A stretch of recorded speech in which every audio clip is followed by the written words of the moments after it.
Hello students, this is Komal, your SST educator. Welcome back to your favorite channel Magnet Brains. Magnet Brains आपको provide कराता है high quality education, वो भी free of cost, kindergarten से लेके class 12 तक की। सीबीएसई बोर्ड के कोर्सेज के साथ साथ आपको अदर स्टेट बोर्ड के भी कोर्सेज अवेलेबल है इन हिंदी मीडियम, जैसे कि UP board, Bihar board, Delhi board के कोर्सेज, भाई प्रॉपर सिस्टमैटिक वे में। कोई कंफ्यूजन, दिक्कत, परेशानी कुछ नहीं होने वाली है। डेली प्रैक्टिस सेट्स के क्वेश्चंस भी मिलेंगे, प्रैक्टिस भी करते जानी है। और ई बुक्स और ई नोट्स की लिंक आपको डिस्क्रिप्शन बॉक्स में अवेलेबल रहती है, तो भटकने की बात तो बनती नहीं। हमने चैप्टर 4 स्टार्ट कर दिया था, tribals, Dikus and the vision of a golden age. Chapter का ओवरव्यू और इंट्रोडक्शन हमने देख लिया था। क्या देखा था हमने? हमें पता चला था ना देख के कि भाई ये जो आउटसाइडर्स आए हैं, कैसे ये जो ट्राइबल पीपल है इनकी लाइफ में भाई इफेक्ट डाल रहे हैं, असर डाल रहे हैं, इनको प्रॉब्लम हो रही है, तो वो सब हम जानने वाले हैं। आज का टॉपिक क्या रहेगा? How did tribals group live. अब ठीक है, ट्राइबल ग्रुप्स थे, बट इनकी जिंदगी के बारे में भी तो जानेंगे ना। लिव मतलब जीते कैसे थे ये। इन जनरल नॉर्मल पीपल की, कॉमन पीपल की लाइफ तो हमें पता है, बट ट्राइबल पीपल की यानी जनजाति जो रहती हैं उनकी लाइफस्टाइल कैसी रहती है, क्या खाते हैं, क्या ऑक्यूपेशन रहता है, ये सारा सब कुछ हम देखने वाले। फिर चैप्टर में यही है ना कि इनकी लाइफ पर कैसे जो ब्रिटिशर्स आए, जो कॉलोनियल रूल आया, इम्पैक्ट पड़ा। चलो भाई, ये तो देखना है, इसके बिना तो काम चलना नहीं है भाई, है ना। एग्जाम पास करना है, अच्छे से पढ़ना है, तो ये तो जरूरी है। तो इससे पहले एक जरूरी काम आप और कर लो, कमेंट में बता दो कि भाई मैम हम रेडी हैं। शेयर कर दीजिए अपने क्लासमेट्स को जिनको अपडेट नहीं है कि चैप्टर 4 स्टार्ट हो चुका है, और फटाफट से लाइक का बटन दबा दीजिए। फिर मैं आगे प्रोसीड करती हूँ। मेरी गाड़ी में पेट्रोल डाल दीजिए, तभी मेरी गाड़ी फिर आगे बढ़ेगी नेक्स्ट स्लाइड में। ठीक है, डाल दिया पेट्रोल। चलो भाई, जब पेट्रोल डल गया है तो गाड़ी बढ़ा देते हैं आगे भाई। ओके, हमने किसके बारे में देखा था लास्ट क्लास में? बिरसा मुंडा के बारे में देखा था। बिरसा, जिनको ऐसा कहा जाता है कि वो भगवान के दूत हैं, लाइक उनको भगवान ने भेजा है, और वो ऐसा खुद भी कहते थे कि मुझे गॉड ने भेजा है ऐसे लोगों की मदद करने के लिए, ऐसे बच्चों की या ऐसे पीपल की, ऐसे लोगों की हेल्प करने के लिए, भाई जो बेचारे जिनको प्रॉब्लम होती है, ये जो बाहर के लोग हैं जो उन पे अत्याचार करते हैं, जो इनकी सर्वाइवल प्रॉब्लम है, लाइफ प्रॉब्लम है, जो भी जितनी भी दिक्कत है, उन सबको सॉर्ट आउट करने के लिए मुझे गॉड ने भेजा है, क्योंकि मैं सब कुछ समझता हूँ। ऐसा लोग ये मानने लगे थे कि भाई इनके पास सुपरस्टिशियस पावर है, ठीक है, कि मतलब मिरेकलस पावर है कि भाई हाँ ये कुछ भी कर सकते हैं, तो सुपरस्टिशन ऐसा बनने लग गया था। और वो भी इस बात को कहते थे कि भाई हाँ ठीक है, मतलब मुझ में है, मुझे गॉड ने भेजा है, तो मैं हेल्प करूंगा सबकी। तो सब हो जाता है ना, कॉन्फिडेंस सा जग जाता है कि भाई एक हमारे लीडर जैसे हैं, अब ये आ गए हैं तो हमें कोई दिक्कत तो होगी नहीं। ऐसा कुछ हमने देखा था।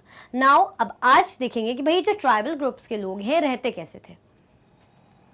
By the 19th century, tribal people in different parts of India were involved in a variety of activities. 19th century तक की बात करें, क्या कह रहे हैं भाई? By the 19th century, जो tribal people in different parts of India, अब ऐसा नहीं कि ट्राइबल पीपल है तो एक आध जगह जनजाति दिखेगी। अलग अलग शहर में, अलग अलग राज्य में, अलग अलग स्टेट में भाई कोई ना कोई छोटी मोटी जगहों पे जनजाति यानी ट्राइब्स पाई जाती है। तो ऐसे ही भाई बहुत सारी ट्राइब्स इन्वॉल्व थी, और वो अपनी अपनी जो एक्टिविटीज, उनकी लाइफ भाई दिनचर्या, लाइवलीहुड ले जो भी वो काम करते थे, वो उनकी एक्टिविटीज चलती थी। जो भी काम करते होंगे, कुछ बनाने का काम करते होंगे, कुछ ऑक्यूपेशन होगा, या क्या लैंग्वेज बोलते होंगे, क्या खाते पीते होंगे, ये सारी चीजें। सम वर झूम कल्टिवेटर्स। अब ये झूम कल्टिवेटर्स क्या होता है? ये झूम की खेती क्या होती है ये बताओ।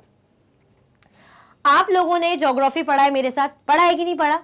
हमने झूम कल्टीवेशन पढ़ा था, शिफ्टिंग कल्टीवेशन को भी बोलते हैं, जिसको स्लैश एंड बर्न प्रथा भी यानी काटो और जलाओ कुछ करके भी बोलते हैं। मैंने बहुत अच्छे से पढ़ाया था भाई, जब हम चैप्टर्स पढ़ रहे थे, हमने क्रॉप्स, प्लांटेशन, सारी चीजें पढ़ी थी, तो उसमें शिफ्टिंग कल्टीवेशन के बारे में भी पढ़ा था कि नहीं पढ़ा था? अब ये कह रहे हैं कि शिफ्टिंग कल्टीवेशन बहुत ज्यादा परफॉर्म की जाती थी, मतलब ज्यादातर जो थे, मतलब कह रहे हैं कुछ जो थे वो झूम कल्टीवेटर थे। सम ऑफ देम प्रैक्टिस झूम cultivation, that is shifting cultivation. झूम कल्टीवेशन को शिफ्टिंग कल्टीवेशन भी कहा जाता है।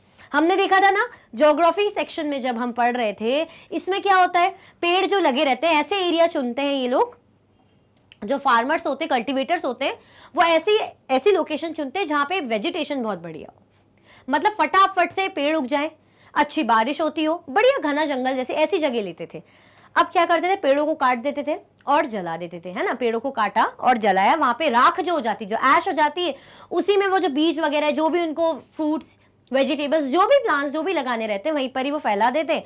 फिर धीरे धीरे जब वो जमीन जब तक यूजेबल है ठीक है, फिर जब वो लैंड खराब हो जाता है, क्यों भाई, ये जो काटने जलाने के कारण, राख वगैरह के कारण जो सॉइल की फर्टिलिटी है, जो लैंड की फर्टिलिटी, वो कैसी हो जाती है भाई, डिग्रेड हो जाती है, खराब हो जाती है। फिर वो क्या करते हैं, शिफ्ट कर जाते हैं नेक्स्ट लैंड पे। तो इसी को बोलते हैं शिफ्टिंग कल्टीवेशन। भाई यहाँ पे यूज करा, फिर शिफ्ट करा नेक्स्ट जगह पे, फिर वहां पे ऐसे ही हो गया, फिर यूज करा, शिफ्ट हो गए नेक्स्ट लैंड पे। आया समझ में? ये थी शिफ्टिंग कल्टीवेशन, हमने ज्योग्राफी सेक्शन में पढ़ा था, हाँ या ना, फटाफट से बताओ, पढ़ा था ना? बहुत अच्छे समझाया था। इवन हमने ये भी देखा था कि अलग अलग कंट्रीज में इसके नाम भी है, अलग अलग कंट्रीज में इनको अलग अलग नाम भी दिए गए, ब्राजील वगैरह में अलग नाम है, ऐसा कुछ करके। अब this was done on small patches of land mostly in forest. देखो मैंने अभी वही बताया ना, वही चीज यहाँ पे लिखी है। ये कहाँ किया जाता था भाई, छोटे से लैंड में, छोटे से एरिया में किया जाता था, बट कैसा area, forest area. Forest area जहां पे बारिश अच्छी होती है, खूब अच्छी ग्रीन वेजिटेशन होती है, घने बड़े बड़े पेड़ जंगल होते हैं। आया समझ में? The cultivators cut the tree tops to allow sunlight to reach the ground and burn the vegetation on the land to clear it for cultivation. क्या कह रहे हैं भाई, जो कल्टीवेटर्स थे वो क्या करते थे, ट्रीज के जो टॉप इसको कट कर दिया, उनको कोशिश ये की कि सनलाइट उनको मिले, और फिर क्या कर देते थे, उनको जला देते थे। वेजिटेशन जल जाती थी और इसके कारण लैंड क्या हो जाता था, क्लियर हो जाता था कल्टीवेशन के कारण। ठीक है, आगे बढ़े, क्या पढ़ रहे हैं हम ये देख रहे हैं ट्राइबल ग्रुप्स के जो पीपल हैं कैसे रहते थे, क्या करते थे। तो अभी हमने देखा कि उनमें से कुछ झूम कल्टीवेटर्स थे। झूम कल्टीवेशन मतलब शिफ्टिंग कल्टीवेशन कैसे होती है, क्या प्रोसेस होती है, वो यहाँ पे हम डिस्कस कर रहे हैं। आया समझ में? आगे बढ़े, चलो। They spread the ash from the firing which contain potash to fertilize the soil. अब क्या कर रहे हैं, जैसे कि मैंने बताया था, ऐश यानी राख को क्या करते हैं भाई, रखते हैं, फैला देते हैं उसको, उसमें क्या रहता है, उसमें पोटैश रहता है, जो क्या करता है, किस लिए, सॉइल की फर्टिलिटी के लिए काम आता है, जो सॉइल को अच्छा फर्टाइल करे, बढ़िया उपजाऊ बनाए, उसके लिए काम आता है। They use the axe to cut trees and the hoe to scratch the soil in order to prepare it for cultivation. भाई टूल्स का यूज करते थे, टूल्स जैसे उन्होंने एक्स यूज करा, हो यूज करा, स्क्रैच और कट करने के लिए ट्रीज को, ताकि वो कल्टीवेशन के लिए, खेती के लिए क्या हो सके, प्रिपेयर हो सके। आया समझ में? They broadcast the seeds, that is scattered the seeds on the field instead of plugging the land and sowing the seeds. अब वो क्या करते थे, प्लॉइंग नहीं करते थे, जुताई। हम क्या करते हैं, बैल वगैरह बोलते हैं, बैलगाड़ी लेके हम, वो जो जोतने वाला आता है, एक प्लाउ इस टाइप का टूल होता है, जिससे, अब देखो हमें खेती करनी है, हम बोलते हैं ना, खेत को क्या करना है, जुताई करनी है, खेत को जोतेंगे तभी उसमें बुआई होगी, बीज लगेगा, सीड्स मतलब सोइंग, बीज लगाए जाएंगे ना। पर यहाँ ये लोग ये नहीं करते थे, मतलब खोदते नहीं थे, प्लॉइंग नहीं करते थे। क्या नहीं करते थे, प्लॉइंग नहीं करते थे, सीड्स को ऐसे फैला दिया, स्कैटर्ड मतलब फैलाना, इधर उधर ऐसे फैला दिया। तो they broadcast the seeds, that is scattered the seeds on the field, फैला दिया, ऐसे इधर उधर डाल दिया। Instead of ploughing the land and sowing the seeds, मतलब सीड्स को ऐसे उगाने और ऐसे प्लॉव करने के बजाय ये लोग क्या करते थे, स्कैटर्ड, ऐसे फैला दी। Once the crop was ready and harvested, they moved to another field. अब क्रॉप क्या हुई, बढ़िया ग्रो हुई। हार्वेस्ट का मतलब क्या होता है, कटाई करी, फसल पक गई, उसके बाद कटाई कर दी भाई, रख के क्या करेंगे भाई, इसीलिए तो उगा रहे हैं कि फसल को काट के बेचेंगे, यूज करेंगे, तो फसल उगी, क्रॉप क्या हुई, ग्रो हुई, और उसके बाद क्या करते थे, हार्वेस्ट करा, फिर अनदर फील्ड में मूव हो गए। जो प्रोसेस मैंने आपको बताई थी वही प्रोसेस यहाँ पे बताई जा रही है। पता तो होना चाहिए ना झूम कल्टीवेशन क्या होती है। हम बोल रहे हैं झूम कल्टीवेटर तो क्या है, क्या करते हैं, तो इस तरीके से करते हैं भाई, पेड़ ऐसे जगह चुनते हैं जहाँ पे फॉरेस्ट एरिया होता है, अच्छी खासी वेजिटेशन होती है ना, ग्रीनरी होती है, थिक फॉरेस्ट, बढ़िया फॉरेस्ट होते हैं। क्या करेंगे, पेड़ों को काटेंगे, उसके बाद उनको जलाएंगे, जलाने के बाद जो उनकी ऐश रहती है वो किस लिए काम आती है भाई, इसमें पोटाश जो रहता है वो सॉइल को फर्टिलाइज करने के काम आएगी। वहां पे जो सीड्स रहेंगे उनको प्लॉइंग मतलब जुताई या ऐसे बुआई नहीं करेंगे, वहीं पर ही इसे फैला देंगे। फिर फसल उगती है, उसको हार्वेस्ट करते हैं, और नेक्स्ट लैंड में मूव करते हैं। तो इसीलिए इसको कहते हैं हम शिफ्टिंग कल्टीवेशन। शिफ्ट का मतलब तो आपको पता है ना, एक जगह से दूसरी जगह शिफ्ट होना, सरकते हुए चले जाना, एक जगह से दूसरी जगह जा रहे हैं, दैट मीन्स शिफ्टिंग हो रही है। इतना क्लियर है? आया समझ में? आया समझ में कि नहीं आया? फटाफट से कमेंट में बताओ कि इतना समझ में शिफ्टिंग कल्टीवेशन के बारे में थोड़ा सा ज्योग्राफी का रिवीजन हुआ कि नहीं हुआ। देखो कितना अच्छा फायदा हो गया ना, एक तीर से दो निशान, एक तीर से दो निशान मारे हमने। कैसे? देखो ज्योग्राफी में तो पढ़ा ही था, एक बार रिकॉल भी हो गया, क्योंकि भाई शिफ्टिंग कल्टीवेशन ना इंपॉर्टेंट है। इसके क्वेश्चन ज्योग्राफी, जब आप लोग कभी क्वेश्चन आएंगे ना आपको ज्योग्राफी के एग्जाम टेस्ट वगैरह में, तो काफी आएंगे, देखना। उसके अलग अलग नेम भी हैं, जैसे हमने अभी एक नेम देखा ना, झूम कल्टीवेशन को ये शिफ्टिंग कल्टीवेशन बोलते हैं, और इसके अदर नेम भी है, लदांग, रोका, ये सब। याद करो कौन सी स्टेट या कंट्रीज में ऐसे नाम है, जैसे ब्राजील, म्यांमार वगैरह हमने देखे थे। कहां कहां क्या क्या बोलते हैं बताना मुझे। चलो आया समझ में? आगे बढ़ जाए। अच्छा समझ में तो आ गया है। ये करा अभी तक कि नहीं करा भाई? ये कर दो और ये भी कर दो, लाइक कर दो और फटाफट से शेयर कर दो अगर अभी तक भूल गए हो तो, ताकि आपके क्लासमेट्स आके भाई वो भी ज्वाइन कर लें। और अगर आप लाइक करना भूल गए हो तो आप लाइक भी कर दो। फिर हम आगे बढ़ते हैं भाई, थोड़ा सा गाड़ी को आगे बढ़ाते हैं। चलो, A field that had been cultivated once was left fallow for several years. अब भाई जब वहां पे बुआई, मतलब वहां पे फसल उग चुकी है, फसल को काट लिया गया है, क्या कर दिया जाएगा? अब उस लैंड को छोड़ दिया जाएगा, खाली ऐसे छोड़ दिया जाएगा काफी सालों तक। अब वो लैंड कैसा रहेगा? खाली रहेगा। क्यों? क्योंकि वो तो शिफ्ट कर गए न्यू लैंड में। आया समझ में? ऐसी प्रोसेस होती थी। Shifting cultivators were found in the hilly and forested tracts of northeast and central India. ये जो शिफ्टिंग कल्टीवेशन होती थी कौन से एरिया में होती थी? ये देखो, ये हमारा नॉर्थ है, ये हमारा ईस्ट का सेक्शन है, ये सेंट्रल पार्ट है, ये हमारा वेस्ट है और ये हमारा साउथ है। तो इस एरिया में, मतलब इन एरियाज में ज्यादा करके देखने को मिलती थी शिफ्टिंग कल्टीवेशन, और सेंट्रल मध्य भारत में, है ना। Shifting cultivators were found in हिली। और एरिया कौन सा चुनते थे? देखो, पहाड़ों वाला एरिया। और मैंने पहले ही आपको बताया था, स्टार्ट करने से पहले ही, जैसे ही मैंने झूम कल्टीवेशन पढ़ा, मैंने आपको बोला था ये कहाँ होती है? ये ऐसी जगह पे होती है जहाँ पे वेजिटेशन बहुत बढ़िया है। दैट मीन्स बढ़िया अच्छे अच्छे, मतलब थिक फॉरेस्ट है, डेंस फॉरेस्ट है, ट्रीज हैं, और बारिश भी होती है, रेनफॉल भी प्रॉपर होती है। तो ऐसी ही जगह ये लोग सिलेक्ट करते हैं फॉर शिफ्टिंग कल्टीवेशन, फॉर झूम कल्टीवेशन, है ना। अलग अलग नेम है ना, बार बार इसलिए रिपीट कर रही हूँ कि छप जाए दिमाग में आपके, ठीक है। तो shifting cultivators were found in hilly and forested tracts of north east and central India. आया समझ में? कहाँ कहाँ होती थी? हिली और forested area, north east India और central India. Okay. The lives of these tribal people depended on free movement within forest and on being able to use the land and forest for growing their crops. अब ये जो भाई लोग थे tribal people, जंगल ही इनका घर जैसा था, खुल के ये लोग फ्रीली मूव करते थे, चीज़ों को यूज़ करते थे, पेड़ हो गए, रूट्स हो गए, भाई उनको यूज़ कर रहे हैं, ठीक है। The lives of these tribal people भाई कैसी थी? The lives of these tribal people dependent on free movement within forest. मतलब जो फॉरेस्ट में फ्रीली मूव कर सकते थे, चीज़ों को यूटिलाइज कर सकते थे, ट्रीज हो गए, रूट्स हो गए, जो भी वेजिटेशन है वहाँ की, जो भी और भी पेड़ हैं, क्रॉप्स हैं, उनको बिल्कुल यूज़ कर सकते थे। And on being able to use the land, level land को भी यूज कर सकते थे, and forest for growing their crops, forest को भी क्रॉप्स को ग्रो करने के लिए यूज कर सकते थे। जैसे हमने देखा ना, कट करके ये लोग शिफ्टिंग कल्टीवेशन कर रहे हैं, झूम कल्टीवेशन कर रहे हैं, तो इनको बहुत, मतलब इनके लिए एक तरीके का ये था कि आज़ादी जैसी, कि भाई ठीक है ये हमारा घर जैसा है, हमारे लिए ही है, तो हम यहाँ पे भाई फॉरेस्ट को यूटिलाइज करें, उसके लैंड को यूटिलाइज करें, वहाँ पे हम क्रॉप्स वगैरह उगाएं, फ्रीली हम मूव कर पाएं। तो ऐसी इनकी लाइफ चलती थी, किसकी? ट्राइबल पीपल की। हम क्यों पढ़ रहे हैं इसके बारे में? क्योंकि हमारा टॉपिक क्या है? How did tribal groups live, ठीक है, ये पढ़ना है, ये ध्यान रखना। पता चले टॉपिक से डिस्ट्रैक्ट हो गए कि हम ये क्यों पढ़ रहे हैं, ये इसीलिए पढ़ रहे हैं, ठीक है। That is the only way they could practice shifting cultivation. इन्हीं कुछ तरीकों से ये क्या कर सकते थे?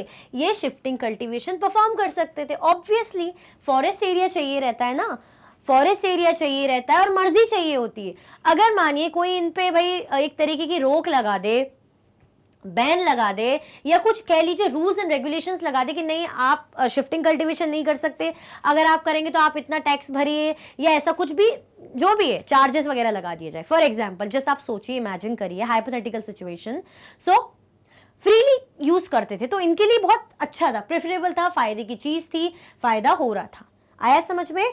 कोई कंफ्यूजन, दिक्कत तो नहीं? चलो अब ये क्या लिखा है, फैलो A field left uncultivated for a while so that the soil recovers fertility। हमने देखा था ना कि क्यों खाली छोड़ दिया जाता है इस तरीके से several years के लिए। तो इस टर्म का मतलब है, फैलो का क्या मतलब है कि एक ऐसा फील्ड है ना, एक ऐसा खेत, ऐसी जगह जिसको अनकल्टिवेटेड, मतलब खेत को कैसा छोड़ दिया जाता है, अब उसमें फार्मिंग नहीं होगी, कल्टीवेशन नहीं होगा, उसको खाली छोड़ दिया गया। किसके लिए? कुछ टाइम के लिए, ताकि जो सॉइल है, जो मिट्टी है भाई, उसकी फर्टिलिटी क्या हो सके, रिकवर हो सके। देखो इतना सब कुछ एक्सट्रीम तरीके से ऐसे जलाना, काटना, इस ऐश वगैरह, तो इसके कारण क्या होता है भाई, मिट्टी जो सॉइल की फर्टिलिटी एक टाइम बाद लूज हो जाती है। मैंने बताया था ना आपको, खराब हो जाती है, इसीलिए शिफ्ट करते हैं। अब इतनी तो मतलब इनमें कह सकते अच्छी वो है कि भाई लैंड का यूज करा है, तो जब तक ये लैंड कुछ टाइम लगाएगा भाई दोबारा से फर्टाइल होने में, ये मिट्टी टाइम लगाएगी दोबारा से उतनी केपेबल, उतनी फायदेमंद होने में, बेचारी मतलब कह लो ना कि ये थक गई है, वो दौड़ के काम करके थक गई, तो उसको भी तो रेस्ट की जरूरत है, उसको भी रिकवरी की जरूरत है। तो भाई मिट्टी को रिकवरी दो, लैंड को रिकवरी दो, तो उसको बोलते हैं फैलो। मतलब ऐसा फील्ड जिसको खाली छोड़ देते हैं, कल्टीवेशन नहीं करते, उसमें फार्मिंग, खेती वगैरह कुछ नहीं करते, क्या करेंगे, उसको खाली छोड़ देंगे ताकि जो मिट्टी है वहां की दोबारा से रिकवर हो पाए। आया समझ में? रिकवर होगी, उपजाऊ बनेगी, फर्टाइल बनेगी। क्लियर? आगे बढ़े, चलो। Some were hunters and gatherers। अब कुछ हमने देखे झूम कल्टीवेटर्स थे, कुछ कैसे थे, हंटर्स भी थे और गैदरर्स भी थे। अच्छा, हंटर एंड गैदरर से क्लास 6 याद आई कि नहीं आई? क्लास 6 में आप लोग ने पढ़ा होगा भाई, हिस्ट्री में हंटर्स एंड गैदरर्स पढ़ा था ना। हंटर एंड गैदरर क्या करते हैं, हंटिंग करते हैं, गैदर करते हैं, मतलब ऐसा उनको कुछ पर्पस नहीं रहता कि हमें क्या करना है, कहीं रहना है लंबे टाइम के लिए, घर बसाना है, बस जहाँ पे है वहां पे जानवर वगैरह पकड़े, शिकार किया, पकाया, खाया, या कच्चे ही खा लिया। अगर आग का आविष्कार कर लिया तो फायर का थोड़ा सा डिस्कवरी हो गई, इन्वेंशन हो गया, तो भाई पकाया, खाया, और जो भी ट्रीज वगैरह है, रूट्स वगैरह है, उनको पकाया, खाया, काम हो गया। ये काम करते थे। थोड़ा बहुत गैदर करना भी सीख गए थे, मतलब इकट्ठा करना सामान को, ताकि कुछ बाद वक्त के बाद भी लंबे समय के लिए, लॉन्ग टर्म के लिए भी यूज कर सके। तो ये हंटर एंड गैदरर्स थे। तो ऐसे ही कुछ ट्राइबल पीपल क्या थे, हंटर्स एंड गैदरर्स थे। In many regions, tribal groups live by hunting animals and gathering forest produce। मैंने जैसे कि आपको बताया कि कैसे रहते थे, काफी regions में, in many regions, tribal groups lived by hunting animals and gathering forest produce। कैसे रहते थे भाई, इस तरीके से कि क्या करते थे, जो भी है एनिमल्स को हंट करते थे। शिकार क्यों करेंगे एनिमल्स का भाई, खाल वगैरह के लिए, उसको खाने के लिए, है ना, फॉरेस्ट का जो प्रोड्यूस है उसको भी खाने वगैरह के लिए यूज करेंगे। तो इन पर ये लोग, इन पे काम चलाते थे, सर्वाइवल इनका इनसे चलता था। They saw forest as essential for survival. भाई फॉरेस्ट इनके लिए, इनके सर्वाइवल के लिए, इनके जीने के लिए ऑब्वियसली इंपॉर्टेंट था। क्यों था भाई, फॉरेस्ट में एनिमल्स मिलेंगे, जंगल में जानवर मिलेंगे, जानवरों का शिकार होगा, उसको खाएंगे, यूज करेंगे, ठीक है। फॉरेस्ट में फॉरेस्ट प्रोड्यूस, रूट्स वगैरह, जो भी वेजिटेबल्स कह लीजिए, या प्लांट, जो फ्रूट सॉरी कह लीजिए, ये सब मिलेगा। तो फॉरेस्ट क्या है, एक नेसेसिटी बन गई थी इनके जीविका के लिए, लाइवलीहुड के लिए एक इंपॉर्टेंट चीज बन गई थी। अच्छा, गलत बोल रही हूँ क्या? सही बोल रही हूँ ना? सही बोल रही हूँ कि नहीं बोल रही हूँ? हम बात कर रहे हैं हंटिंग एंड गैदरिंग की, तो चाहे एनिमल मिले, फॉरेस्ट प्रोड्यूस मिले, कहाँ से मिलेंगे भैया, ये कहाँ से मिलेंगे, ये फॉरेस्ट में ही मिलेंगे ना, ठीक है। The Khonds were such a community living in the forest of Orissa. अब एक ट्राइबल कम्युनिटी है, क्या नाम लिया है, क्या नाम लिया इस कम्युनिटी का, खोन्स, है ना, खोन नाम लिया है। वो एक ऐसी कम्युनिटी थी, were such a community living in the forest of Orissa, जो उड़ीसा के फॉरेस्ट में रह रही थी। आया समझ में? कोई कंफ्यूजन तो नहीं? They regularly went out on collective hunts and then divide the meat amongst themselves. अब ये बता रहे हैं जो खोन प्रजाति थी, मतलब जो जनजाति थी, ये क्या करती थी, जैसे कि हंटिंग गैदरिंग वाला काम, गए हंट करा एनिमल को और एनिमल का जो मीट है उसको खाया और आपस में बांटा, ठीक है, ऐसा करते थे. They regularly went out on collective hunts and then divided the meat among themselves. क्या करते थे, मीट को आपस में डिवाइड करते थे, भाई बढ़िया बांट वाट के खाते थे, अच्छे अच्छे लोग से शेयर करके खाते थे. अच्छी बात है, शेयरिंग तो बहुत अच्छी बात है कि नहीं, है कि नहीं, है ना. तो क्या बोल रहे हैं भाई, हमने पहले देखा ट्राइबल ग्रुप्स के लाइफ के बारे में पढ़ रहे हैं. पहला कौन सा था, पहले कौन से थे, अभी के अभी कमेंट में बताओ कि भाई पहले ग्रुप वाले लोग कौन से थे. आगे पार्ट पीछे सपाट नहीं चाहिए, बिल्कुल नहीं कि आगे आपको सब क्लियर हो रहा है पीछे का भूलते जा रहे हो. कौन थे भाई, झूम कल्टीवेटर्स थे, शिफ्टिंग कल्टीवेशन करते थे, ठीक है. तो उनके लिए फॉरेस्ट क्या था, एक बहुत ही इंपॉर्टेंट पार्ट था. सेम हंटर एंड गैदरर्स, भाई जो हंटिंग का काम करते थे, एनिमल्स को हंट करा, उनका मीट वगैरह खाते थे, आपस में शेयर करते थे और फॉरेस्ट प्रोड्यूस का यूज करते थे. दैट मीन्स फॉरेस्ट इनके लिए भी बड़ा ही एसेंशियल था, इनकी लाइवलीहुड के लिए. अंडरस्टूड. खॉन्स एक प्रजाति है, मतलब सॉरी जनजाति है, जो कहाँ पाई जाती है, उड़ीसा के जंगलों में. कहाँ पाई जाती है खॉन, उड़ीसा के जंगलों में पाई जाती है. क्लियर है. अब ये क्या दिखा रहे हैं, ये देखिए इमेज में इस तरीके से, Dongria Kandha women in Orissa take home pandanus leaves from the forest to make plates. ये पंडनूज लीव है, कौन सी पंडनूज लीव से, देख रहे हैं पत्तों का ऐसे पूरा वो लेके जा रहे हैं, किस लिए काम आएगा, प्लेट्स वगैरह बनाने के लिए काम आएगा. प्लेट्स वगैरह बनाएंगे भाई, जिसमें खाते हैं, पत्तल वगैरह बोलते हैं ना, पत्तल जैसा बोलते हैं शादी पार्टी में, पहले जमाने में जैसे खाया जाता था, बैठ के खिलाते थे. अब तो क्या बफर सिस्टम है, अब तो बात ही अलग है, बट पुराने पहले के टाइम की बात करें तो ऐसे पत्तलों में नहीं खाते थे. तो इसी टाइप का ऐसे ही है कि पंडानूस की लीव से पत्ते हैं, जिनसे क्या बनाएंगे, प्लेट्स बनाएंगे. तो वुमेन्स लेके जा रही है उड़ीसा की, देखो डॉग भी जा रहा है, उनकी हेल्प कर रहे हैं ना, कितना अच्छा है, उसकी भी पिक्चर कैप्चर होगी. उसको भी नहीं पता कि आप लोग उसको देखेंगे कभी इन फ्यूचर. Lucky dog. चलो ठीक है, आगे बढ़े. They ate fruits and roots collected from the forest and cooked food with the oil they extracted from the seeds of the sal and mahua. अब ये क्या करते थे, जो फ्रूट्स हैं भाई, जो फल हो गए और जो फॉरेस्ट से रूट्स या जड़ें जो कलेक्ट करते थे उनको कुक करते थे और उनको खाते थे. जैसे मीट वगैरह जानवरों को खा रहे हैं, शेयर कर रहे हैं, ऐसे ही फ्रूट्स और रूट्स वगैरह कलेक्ट होते थे फॉरेस्ट से, उसको खाते थे. और क्या करते थे, ऑयल जो तेल है उसको एक्सट्रैक्ट करते थे कुक वगैरह करने के लिए. मतलब ये भी सब आ गया था ऑब्वियसली कि भाई क्या करते थे, ऑयल जो निकालते थे, तेल होता था, तेल का यूज हम बोलते ना, कुछ भी फ्राई वगैरह करने के लिए, कुछ भी अच्छा टेस्टी बनाने के लिए ऑयल की जरूरत पड़ती है, तो ऑयल यूज करते थे. कहाँ से, किसका भाई, साल और महुआ का. अभी साल और महुआ क्या है, साल एक ट्री है, हम बोलते हैं साल, टीक, टिम्बर, इस तरीके से.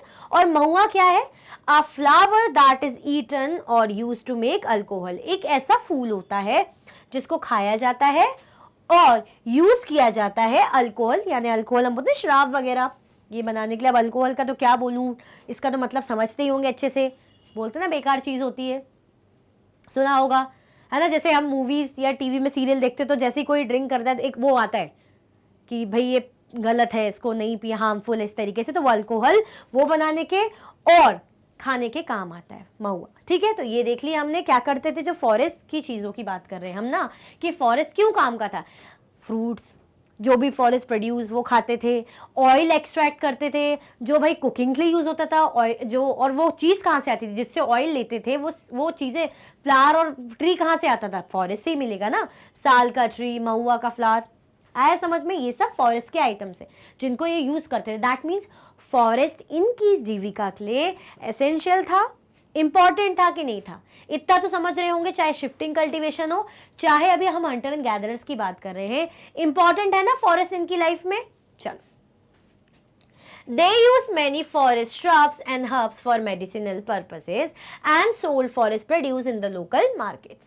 अब भाई मेडिसिनल पर्पस के लिए भी ऐसे ट्रीज या पौधे वगैरह लगे होते हैं जो क्या करते हैं, जो उपचार करते हैं, किस तरीके का, भाई चोट लग गई, कुछ भी मेडिसिनल पर्पस है ना। मेडिसिन आपको पता है, जैसे दवा के तौर पे ऐसे कुछ भी होते ना हर्ब्स या श्रब्स होते जो एज अ दवा के तौर पे हम यूज कर सकते हैं। जैसे जिसने रामायण देखी हुई उसमें सुना होगा संजीवनी बूटी, तो भाई इसी टाइप की बूटी, जड़ी बूटी वगैरह ये किस लिए काम आती है भाई? ट्रीट करने के लिए, क्योर करने के लिए आपको, ताकि कुछ भी चोट लग जाए, बीमारी हो जाए।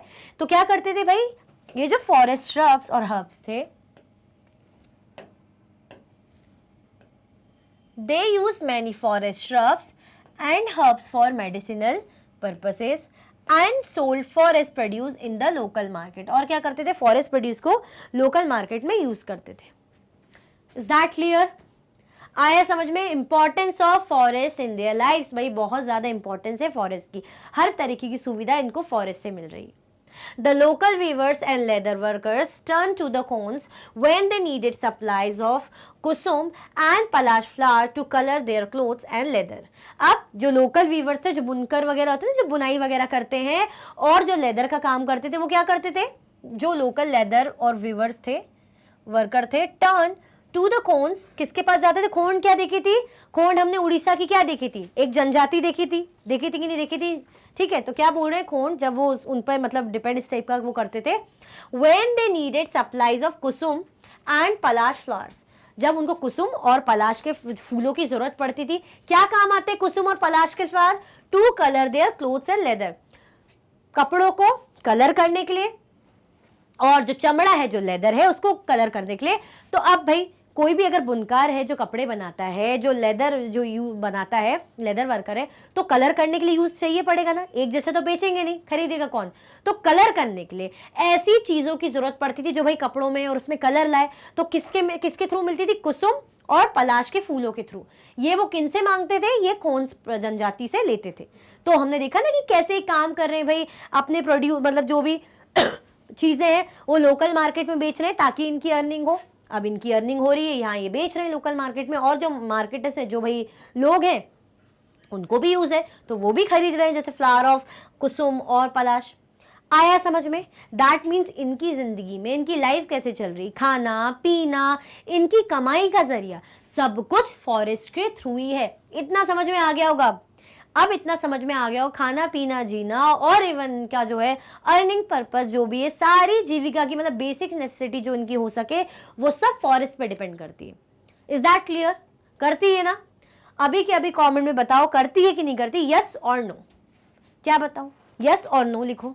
नो तो पॉसिबल नहीं, इतने अच्छे से हमने देखा फॉरेस्ट फॉरेस्ट फॉरेस्ट, ये वो flower trees, that means forest की कितनी इंपॉर्टेंस है इनकी जिंदगी में। आया समझ में? आगे बढ़े, चलो। From where did these forest people get their supplies of rice and other grains? अब हम बात कर रहे हैं फॉरेस्ट पीपल की, तो भाई ये राइस और अदर ग्रेन मतलब अनाजों की सप्लाई इनको कहाँ से मिलती थी? ये तो हम फॉरेस्ट प्रोड्यूस देख रहे हैं, फ्रूट मिल गए, है ना, या हम कह रहे हैं कि भाई तेल मिल गया, फ्लावर्स के थ्रू एक्सट्रैक्ट कर लिया, ये सब चीज़ें, जड़ी बूटी वगैरह, ये सब हमने देख लिया। अगर हम बात करें अनाज की, जैसे चावल हो गए या और भी कोई इंपॉर्टेंट अदर अनाज हो गए, ग्रेन्स हो गए, तो ये कहाँ से, इनका सप्लाई इन्हें कहाँ से मिलता था? देखते हैं। At times they exchanged goods, getting what they needed in return for their valuable forest produce। अच्छा, ये क्या करते थे? एक्सचेंज कर देते थे। जैसे मैं किसी जनजाति में फॉरेस्ट से जो भी मेरा मतलब मैं सामान लेकर आई, रूट्स या मेडिसिनल हर्ब्स, जो भी चीज़ें लेकर आई, उसको मैंने एक्सचेंज कर लिया, दूसरे से बाहर जाके एक्सचेंज करा और उनसे अनाज वगैरह ले लिए। ऐसा करते थे, एक्सचेंज कर लिया, क्योंकि हमने देखा कि ये सब चीज़ें तो हो रही बट क्रॉप्स वगैरह ग्रो नहीं कर रहे हैं, तो अब अनाज भी चाहिए खाने के लिए, ठीक है, जिसके लिए कमा रहे हैं, जो चीज़ें हैं, बट अनाज तो चाहिए ना, राइस वगैरह, आटा, जो भी चीज़ें हैं। तो कैसे लेते थे भाई? जो भी फॉरेस्ट का प्रोड्यूस उनके पास रहता था उसको एक्सचेंज कर लेते कि भाई मैं तुम्हें ये दे रहा हूँ मेडिसिनल हर्ब, ये मैं लेकर आया हूँ मतलब जंगलों से, काम आएगा, तुम इसके बदले हमें अनाज दे दो। इस तरीके से आया समझ में? आया समझ में कि नहीं आया? क्लियर है ना? तो क्या बोल रहे हैं?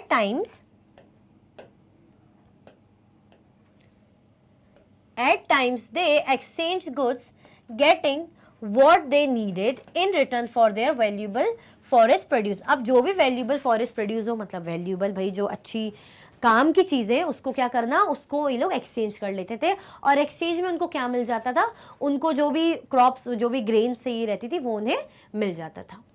At other times they bought goods with the small amount of earnings they had. और कई बार तो भाई छोटी मोटी अगर कमाई है, उनके पास पैसा है, तो उसके थ्रू भाई छोटी मोटी चीजें भी खरीद लेते थे।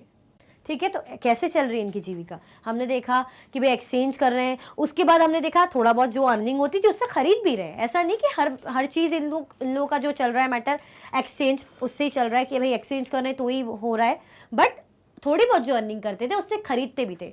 तो eight other times they bought goods भी खरीदते थे with the small amount of earnings they had, जो भी छोटी मोटी उनका छोटा मोटा जो भी कमाई हो जाती थी उसके थ्रू खरीदते थे। आया समझ में? कोई कंफ्यूजन, दिक्कत तो नहीं यहाँ पे?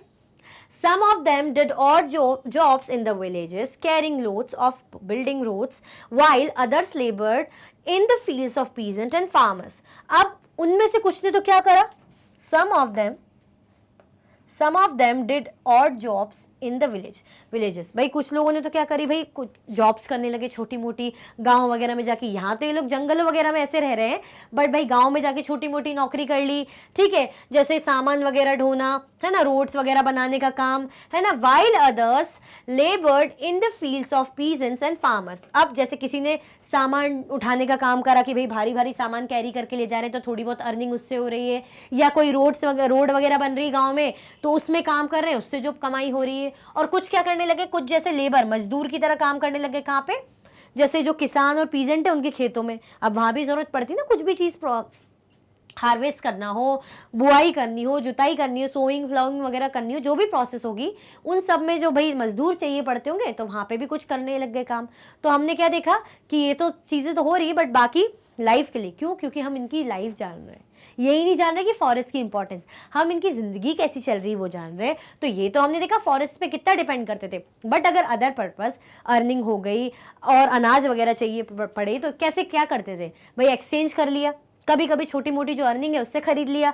अब अर्निंग कैसे हो रही है? अर्निंग इनकी हो रही जैसे गांव में जा जाके नौकरियां कर रहे हैं, छोटी मोटी नौकरी, सामान ढोना है ना, या भाई रोड्स वगैरह बनाने में मजदूरी कर लेना। और मजदूरी कैसी? जैसे पीजेंट और फार्मिंग वगैरह जो फार्मर है उन्होंने बोला कि ठीक है आप हमारे खेतों में काम करो, हम थोड़ा बहुत जो है आपको पैसा दे दिया करेंगे, इस तरीके से। आया है समझ में? तो ऐसे इनकी लाइफ चल रही है, ये लोग ऐसे जी रहे हैं। कौन? ट्राइबल ग्रुप के लोग। आया समझ में? कोई कंफ्यूजन, दिक्कत तो नहीं यहाँ तक? Everything is clear? अच्छा ये बताओ लाइक करा कि नहीं करा अभी तक? फटाफट से क्या कर दो भाई, लाइक कर दो। लाइक करना भूल गए हो तो लाइक कर दो, फिर हम आगे बढ़ते हैं। आगे बढ़ जाए आगे, चल। When supplies of forest produce shrank, tribal people had to increasingly wander around in search of work as laborers. अब जो भाई फॉरेस्ट प्रोड्यूस का धीरे धीरे, अब जिस फॉरेस्ट प्रोड्यूस के लिए भाई जो जहाँ से उनको फ्रूट्स मिल रहे हैं या ऑयल या जो भी चीज़ें मिल रही काम की, अगर वो नहीं मिल रहा है, धीरे धीरे वो कम हो गई, तो when supplies of forest produce shrink, tribal people had to increasingly wander around in search of work as labourers. अब भाई यहाँ से तो कुछ हो नहीं रहा, क्या करेंगे? कमाई करनी पड़ेगी। तो कमाई करने के लिए बेचारे इधर उधर ऐसे घूमने लग गए, भटकने लग गए कि कहीं नौकरी मिले छोटी मोटी तो हम मजदूरी करें। अब ऐसा तो है नहीं कि बेचारे पढ़े लिखे हैं तो कहीं अच्छी कॉर्पोरेट या कहीं जॉब करें, पॉसिबल नहीं है। क्या करेंगे? मजदूरी करेंगे। तो ढूंढने लग गए काम। But many of them, like the Begas of Central India, were reluctant to do work for others.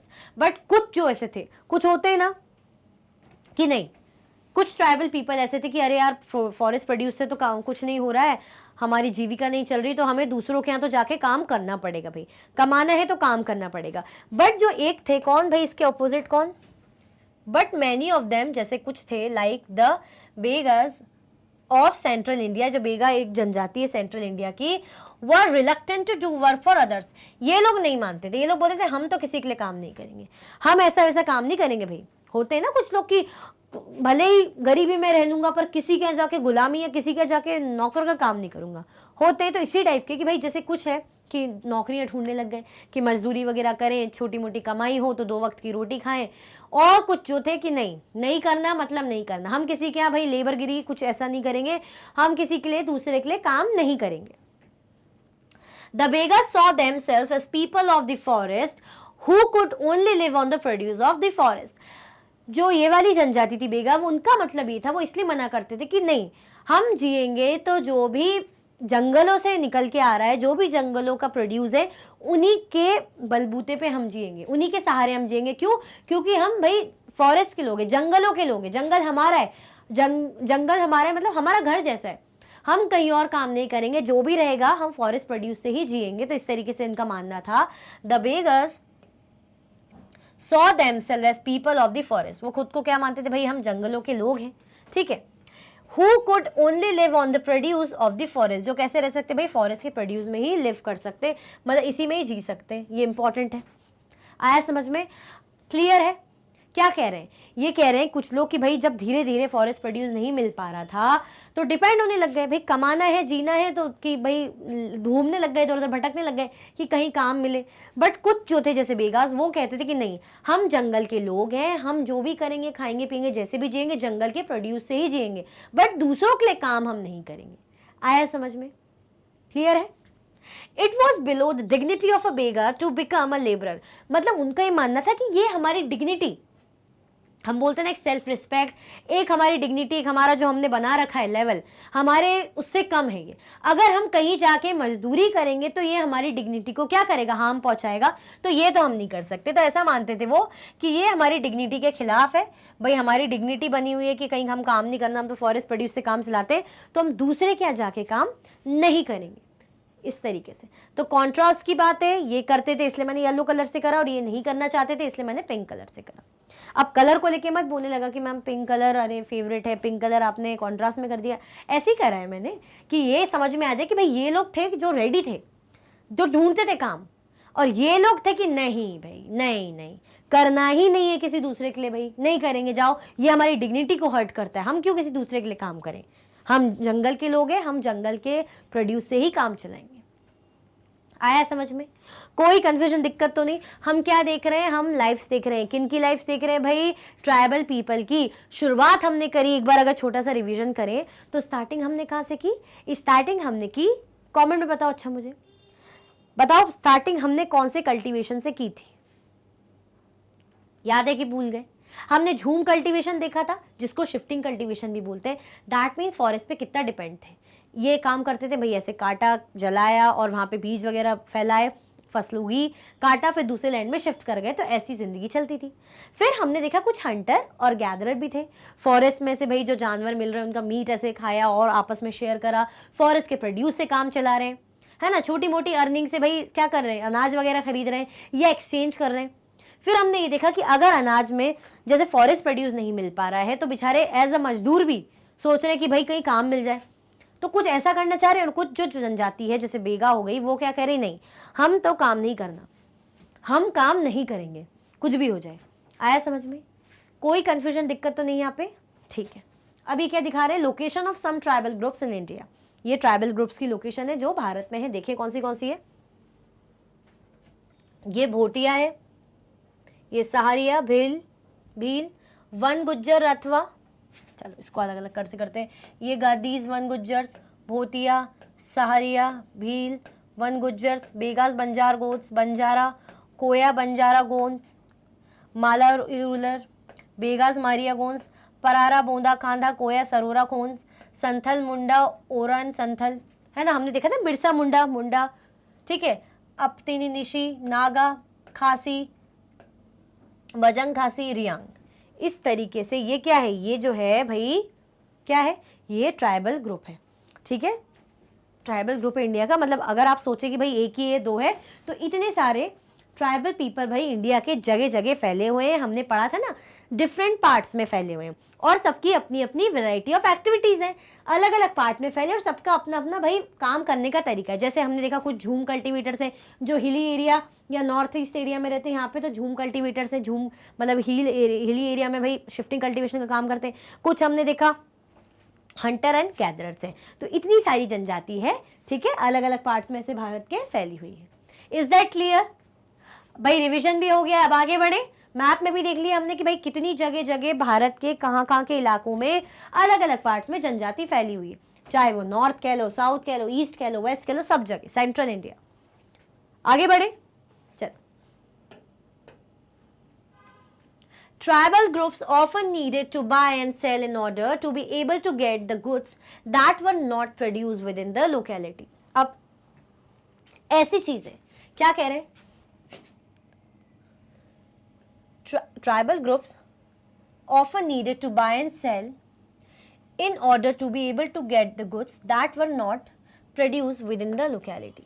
अब ट्राइबल पीपल को जो उनको ऐसा लग रहा है कि भाई जो उनकी गुड्स जो लोकेलिटी में अवेलेबल नहीं है, जो उनके आसपास में प्रोड्यूस नहीं कर सकते, अब भाई चीज़ों की ज़रूरत है, उन सामानों की ज़रूरत है जो उग नहीं रही है, जो उनके आसपास नहीं मिल रही है, तो उनको क्या करना पड़ता था? बाय करना पड़ता था और सेल करना पड़ता था, खरीदना पड़ता था, बेचना पड़ता था, able to get the goods that were not produce within the locality. मतलब जो भी चीज़ें हैं, कई बार ऐसा करना पड़ता था कि भाई खरीदना है, उनको बेचना करना पड़ता था। क्यों? क्योंकि कुछ गुड्स कैसे थे, उनको मिलते नहीं थे आसपास की लोकेलिटी में। This led to their dependence on traders and money lenders. इसके कारण सामान खरीदना है, बेचना है, यानी पैसा लगेगा, तो इसके कारण भाई उनको किस पे डिपेंड होना पड़ा? इसके कारण उन्हें डिपेंड होना पड़ा ट्रेडर्स पे और मनी लेंडर्स पे। मनी लेंडर, ट्रेडर मतलब जो व्यापार करते हैं, सामान को खरीदने और बेचने का काम करते हैं, तो सामान खरीद बेच रहे हैं ना, बाय कर रहे हैं और सेल कर रहे हैं। और मनी लेंडर जो क्या करते हैं? पैसे को उधार में देते हैं, हमें लैंड करते हैं, है ना। हमें जैसे पैसों की जरूरत होती है तो बोलेंगे ठीक है आपको हम ये पैसे देते हैं, बट उसका फिर ब्याज भी देना, इंटरेस्ट भी देना। आया समझ में? Traders came around with things for sale and sold the goods at high prices. Traders जो थे, जो व्यापारी थे, वो क्या करते थे? ऐसी चीजें लाते थे। Traders came around with things for sale, भाई चीजों को लाते थे बेचने के लिए और उनको बेचते थे कैसा? बहुत ही हाई प्राइसेस में। और भाई इनको मजबूरी है, बाय भी करना है, सेल भी करना है, खरीदना भी है, बेचना भी है, तो ये क्या करते थे बेचारे? यहाँ पे हम देखें ना, ट्रेडर्स और मनी लेंडर्स पे डिपेंड करना पड़ा। और जो ट्रेडर है वो क्या कर रहे हैं? जो भी सामान ला रहे हैं तो महंगे दामों में, हाई प्राइस में बेच रहे हैं। Money lenders gave loans with in which the tribals met their cash needs adding to what they earn. अब क्या होता था कि मनी लेंडर्स उनको लोन तो दे रहे हैं, मैंने बताया ना उधार पैसा इस टाइप के, जैसे बैंक से लोन लेते हैं, उनको लोन दे रहे हैं with in which the tribals met their cash needs. अब जैसे उनको अगर भाई ये सामान खरीदने के लिए कैश की जरूरत है तो मनी लेंडर से कैश ले रहे हैं, adding to what they earn, भाई जो अर्न कर रहे हैं वो उसको ऐड कर लो। आया समझ में? कोई कंफ्यूजन, दिक्कत तो नहीं? तो हम क्या देख रहे हैं? हम ये देख रहे हैं कि कैसे ट्रेडर्स और मनी लेंडर्स का यहाँ पे रोल आया, जिस पे ये क्या कर रहे हैं, जिस पे ये लोग डिपेंड कर रहे हैं, जो कि हाई प्राइसेस में प्रोडक्ट बेच रहे हैं, गुड्स बेच रहे हैं। अब पैसे इनको खरीदना तो है ही, सामान तो इनसे खरीदना है, दैट मीन्स पैसों की बहुत ज़रूरत है। अब पैसों की ज़रूरत है तो मनी लेंडर से लोन ले रहे हैं, फिर साथ में उनको जो इंटरेस्ट वगैरह वो भी देना पड़ रहा है। तो ये सब क्या है? इसके कारण भाई धीरे धीरे चीज़ें आपको समझ में आ रही है कि कैसे बेचारों पर एक तरीके की मुसीबत अब धीरे धीरे आ रही है कि यहाँ पे अगर नहीं मिल रहा तो यहाँ से काम चलाना पड़ रहा है। बट क्या करें, काम तो करना पड़ेगा, लाइवलीहुड तो चलानी पड़ेगी। Is that clear? आया समझ में? आगे बढ़े भाई, चल। But the interest charge on the loans was usually very high. अब भाई मैंने जैसे कि बताया ना कि ठीक है लोन दे रहे हैं, लोन ले लो, पर इंटरेस्ट कितना ज्यादा है भाई। इंटरेस्ट इतना हाई लगाते थे, बेचारों को मजबूरी में लेना तो पड़ता ही था। सोचते थे कि ठीक है यार दे देंगे बाद में, पर अभी तो पैसों की जरूरत है, काम तो चलाएं। ऐसे ही होता है ना, जब हम पर मुसीबत आती है हम ये सोचते हैं कि फिलहाल तो ले लो यार पैसे, फिलहाल तो ले लो, बाद में बात की देखेंगे, जो हमें चुकाना है, जो भी हमें वापस करना है, पर फिलहाल जरूरत है तो ले लेते। अब इंटरेस्ट जो है, जो ब्याज है, वो तो हाई है ना। अच्छा इंटरेस्ट क्या होता है पता है कि नहीं पता है? पहली बात तो इंटरेस्ट पता है कि नहीं पता है? भाई मैथ्स वाले स्टूडेंट तो हो, मैथ्स पढ़ते हो, है ना, बढ़िया आपको मैथ्स पढ़ाई जाती है मैग्नेट ब्रेन्स में बहुत शानदार तरीके से। इंटरेस्ट पता ही होगा ना क्या रहता है भाई इंटरेस्ट। अगर अभी इन जनरल टर्म्स में बात करें, हम क्या देखते हैं? ब्याज। मतलब अगर आपने कहा कोमल मैम हमें ना 1000 रुपीज़ दे दो, तो मैं बोलूँगी कोई बात नहीं, मैं दे देती हूँ भाई, कोई दिक्कत नहीं है, आप मेरे स्टूडेंट हैं। बट आप जब आप मुझे वापस करोगे ना तो आपको क्या करना पड़ेगा? जैसे 5% इंटरेस्ट के साथ देना पड़ेगा। 1000 मैं आपको दे रही हूं, जब आप मुझे 1 मंथ बाद वापस करोगे, रिटर्न करोगे ना, तो 5% इंटरेस्ट के साथ 1000 भी देना। मतलब 1000 का 5% निकालो, 1000 का 5%। मैथ्स के स्टूडेंट हो ना भाई, मैं तो सोशल की टीचर हूं, मुझे मैथ्स नहीं आती, मुझे आप मैथ्स सिखाओ, ठीक है। जस्ट आपको समझाने के लिए बता रही हूँ कि क्या करा, 1000 भी दे रहे हो, फिर जब आप वापस करोगे ना तो 1000 का 5% जो भी निकलेगा उसको और ऐड करके आपको मुझे देना है। तो मतलब आपको देने का मतलब वापस करने में आपको और काम बढ़ गया। अदरवाइज 1000 मैं देती, आप 1000 मुझे वापस करते, चल जाता, बट नहीं, आपको थोड़ा सा और एक्स्ट्रा देना पड़ रहा है। तो भाई यहाँ पे जो इंटरेस्ट था चलो मानो मैंने 5% लगाया, यहाँ पे मानो फॉर एग्जाम्पल ये 20% इंटरेस्ट लगा रहे, तो कहाँ से देंगे, कितना देंगे? तो ये क्या, इसके कारण क्या हो रहा था, बहुत ज्यादा क्या हो रहा था, नुकसान हो रहा था। So for the tribals, market and commerce often meant debt and poverty. अब अंडरस्टूड है, जब ट्रेडर हैं सामान महंगे दामों में बेच रहे हैं, ये जो मनी लेंडर है इंटरेस्ट इतना ज्यादा लगा रहे हैं, जिसके कारण इनके लिए क्या हो गई, एक तरीके से उधारी हो गई और बहुत ज्यादा गरीबी हो गई, गरीब होने लग गए ना बेचारे। उधार ले रहे हैं, ठीक है, फिर चुकाने के लिए भाई सामान बेचना है, जो भी इनको जैसे भी चुका रहे हैं भाई, उधार तो चुकाना है, नहीं तो फिर दिक्कत हो जाएगी, तो इनके लिए पूरे तरीके से एक तरीके से मुसीबतें आ रही थी, ठीक है। तो सो फॉर द ट्राइबल्स, ये जो मार्केट और कॉमर्स बन गया था, ये जो मार्केट मतलब ट्रेडिंग और ये जो मनी लेंडर, इनके कारण क्या हो रहा था, इनको बस उधारी, बेचारे उधार में चले गए थे और गरीबी आती जा रही थी। They therefore came to see the moneylender and trader as evil outsiders and the cause of their misery. अब ये इसीलिए समझने लग गए, इनको ये मानने लग गए ये लोग, और अंडरस्टूड है भाई, मानेंगे भी, क्या मानने लग गए? They therefore came to see the moneylenders and traders, मतलब वो मनी लेंडर्स और ट्रेडर्स को क्या मानने लग गए, एक तरीके के evil outsider and cause of their misery, मतलब ये मानने लगे कि ये तो बहुत बुरे लोग हैं। एविल हम बोलते हैं ना, दुश्मन, बुरे लोग, बुरे, तो ऐसी एविल है, ये दुश्मन है हमारे। हमारी जो कंडीशन है, जो हमारी इतनी बुरी कंडीशन हो गई है, जो हमारी हालत इतनी ज़्यादा ख़राब है, हम इतने उधार में दब गए हैं, इतनी ज़्यादा भुखमरी हो रही है, इतनी ज़्यादा गरीबी हो रही है, ये इन्हीं के कारण हो रही है। तो इनको क्या मानने लग गए थे, अपना दुश्मन जैसा मानने लग गए थे कि भाई इन बुरे लोगों के कारण, ये जो है बहुत बुरे लोग हैं, इनके कारण आज हमारी कंडीशन ऐसी हो गई। अगर सही से रहता, सब इंटरेस्ट इतना नहीं लगाते, ठीक ठाक लगाते, और ट्रेडर क्या करता, ट्रेडर भी सामान ठीक दामों में बेचता, तो इन्हें इंटरेस्ट मतलब इनको ब्याज नहीं लेना पड़ता, सॉरी मतलब लोन नहीं लेना पड़ता, लोन नहीं लेते तो इतना ब्याज नहीं देना पड़ता। बट ट्रेडर्स क्या कर रहे हैं, हाई प्राइस में सामान बेच रहे हैं, इनकी मजबूरी है, इन्हें खरीदना पड़ रहा है, और मजबूरी है उधार लेना पड़ रहा है, और मजबूरी है भाई इंटरेस्ट भी ज्यादा देना पड़ रहा है। जब तक दे पाए, नहीं दे पाए तो हालत कैसी हो गई भाई, उधार में फंस गए और बहुत ज्यादा गरीबी हो गई, जिसके कारण ये लोग ट्रेडर्स और मनी लेंडर्स को क्या मानने लग गए, बहुत बुरे लोग, कि ऐसे बाहर से आए हुए लोग जो बहुत ही बुरे हैं।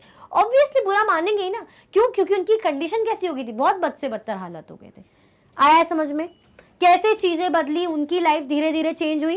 पहले ठीक था सब कुछ, फिर धीरे धीरे डिपेंड करने लग गए काम करने में, काम करने के बाद फिर धीरे धीरे पैसों की जरूरत पड़ने लगे, गुड सेल बाय वगैरह करना, तो ट्रेडर्स और मनी लैंडर्स पे डिपेंड करने लग गए। बट वहां भी इनके साथ एक्सप्लॉयटेशन हो रहा था, इनको बहुत ज्यादा दिक्कत हो रही थी। तो फाइनली क्या हुआ, हालत बहुत बुरी हो गई, डेप्थ और पॉवर्टी में फंस गए। आया समझ में, ये क्लियर है अच्छे से, कैसे लाइफ भाई चेंज हो रही है, कैसे भाई बेचारे जी रहे हैं, समझ में आ रहा है। हम क्या देख रहे हैं, इनका जीवन देख रहे हैं कि कहां से पहले कैसा था, धीरे धीरे चीजें कैसे बदल रही, कंडीशन इनकी हार्श कितनी ज्यादा बुरी हो रही। ठीक है, आगे बढ़े भाई। चल, सम हर्डेड एनिमल्स, अब कुछ हमने देखा कि हंटर एंड गैदरर्स, अब कुछ जो थे जिन्होंने एनिमल्स को हर्ट करा। सम हर्डेड एनिमल, जो भाई एनिमल्स को हर्ट करने का मतलब पालने, रेयर और हर्डिंग का काम करते थे। ठीक है,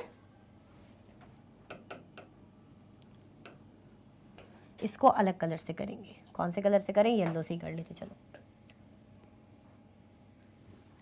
Many tribal groups lived by herding and rearing animals. भाई कुछ जो ट्राइबल पीपल थे, जो ग्रुप थे, वो कैसे जीते थे, एनिमल्स को पालना और रेयर करना, है ना, एनिमल्स को हर्ट करते थे, और पशुपालन, पशुचारण मतलब पशुओं को पालना, रेयर करना। They were pastoralists who moved with their herds of cattle or sheep according to the seasons.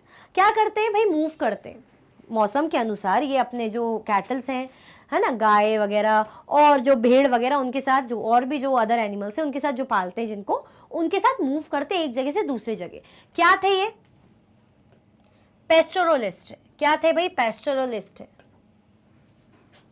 क्या थे भाई, ये पेस्टोरलिस्ट थे, जो क्या करते थे, मूव करते थे अपने हर्ड और कैटल के साथ, मतलब अपने हर्ड्स मतलब झुंड के साथ। झुंड में कौन कौन, जैसे कैटल और शीप के झुंड, इन लोगों के साथ सीजन टू सीजन भाई मूव करते थे। आया समझ में, क्या बोलते हैं, पैस्चर बोलते हैं ना, चरवाहा इस टाइप का। ठीक है, मतलब चारागार या इस टाइप का, मेरे को हिंदी में इसका वर्ड टर्म ऐसे याद नहीं आ रहा, बट याद आएगा तो मैं बताऊंगी। When the grass in one place was exhausted, they moved to another area. अब इनके पास एनिमल्स कौन से, कैटल है, गाय वगैरह है, गाय बकरी भेड़ वगैरह है, तो यानी ये क्या करती हैं, ये घास खाने का काम करती हैं। अब सीजन टू सीजन मूव कर रहे हैं, हम कह रहे हैं मूव क्यों कर रहे हैं, क्या जरूरत है। अब इनके पास जानवर कौन से पाले हुए हैं, ऐसे जो घास खाते हैं। अब जब एक जगह एरिया में रह रहे हैं, वहाँ की घास इन्होंने खा ली, खत्म कर दी, तो अब घास तो चाहिए ना, एनिमल्स को तो जीवित रखना है।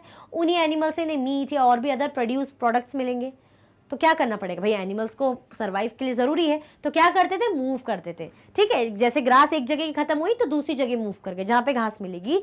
तो when the grass in one place was exhausted, they moved to another area। जहाँ भाई एक जगह घास खत्म हुई, अब दूसरी जगह मूव कर गए। क्यों मूव कर गए, क्योंकि भाई इनके पास एनिमल्स ही ऐसे हैं जो घास पर जीवित रहते हैं, जिनका खाना ही घास की पेड़ पत्ती है। अब पेड़ पत्ती नहीं बचेगी तो सर्वाइव कैसे कर पाएंगे, ये सर्वाइव नहीं करेंगे तो इन्हें फायदा कैसे मिलेगा, चाहे मीट हो चाहे और भी अदर प्रोड्यूस हो, कैसे मिलेगा। आया समझ में। The Van Gujars of the Punjab hills and the Labadis of Andhra Pradesh were cattle herders. The Gaddis of Kulu were shepherds and the Bakrawals of Kashmir reared goats। ये सारे कौन लोग हैं, ये वही लोग हैं जो एनिमल्स वगैरह रखते थे और इधर से उधर मूव करते थे। तो जस्ट बता रहे कि कौन सी ट्राइब्स इस चीज़ में इन्वॉल्व थी। जैसे कुछ ट्राइब झूम कल्टीवेटर थी, कुछ ट्राइब कैसी थी, हंटर एंड गैदरर थी। अब कौन सी ट्राइब है जो एनिमल्स पालती है, जो कैटल और शीप वगैरह को रेयर करती है। आया समझ में। तो कौन सी है,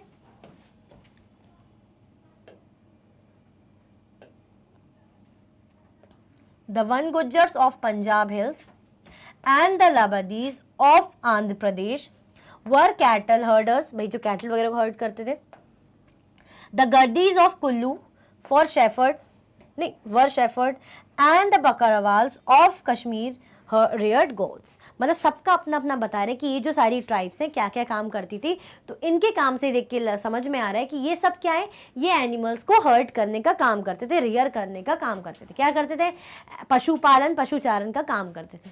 आया समझ में, क्लियर हुआ कि नहीं हुआ। हम देख रहे हैं ना कौन कौन क्या करते थे। पहले हमने झूम कल्टीवेटर देखे, है ना, जो झूम की खेती करते थे, शिफ्टिंग कल्टीवेशन करते थे। दूसरे हमने देखे हंटर एंड गैदरर, भाई जो फॉरेस्ट प्रोड्यूस है वहां से क्या कर रहे हैं, भाई जो भी चीजें मिल रही है उसको खा रहे हैं, संभाल रहे हैं, और एनिमल्स को हंट कर रहे हैं, शिकार कर रहे हैं, उसको खा रहे हैं, बांट रहे हैं आपस में। फिर अब हमने देखा कि कुछ ऐसी ट्राइब्स थी जो एनिमल्स को रेयर करती थी, पालती थी और सीजन टू सीजन मूव करती थी। अच्छे से आया समझ में। आगे बढ़े भाई। चलो, a time to hunt, a time to sow, a time to move to new field. अब ये बता रहे हैं भाई ऐसा टाइम जब हंट करा जा सकता है, शिकार किया जा सकता है। अ टाइम टू सो, बीज बोने का time. A time to move to new field, एक ऐसा टाइम जब हम न्यू फील्ड में मूव कर सकते हैं। Have you ever noticed that people living in different types of societies do not share the same notion of work and time? अच्छा क्या बता रहे, ये कह रहे हैं हैव यू एवर नोटिस, आपने नोटिस डेफिनेटली किया होगा that people living in different types of societies do not share the same notion of work and time.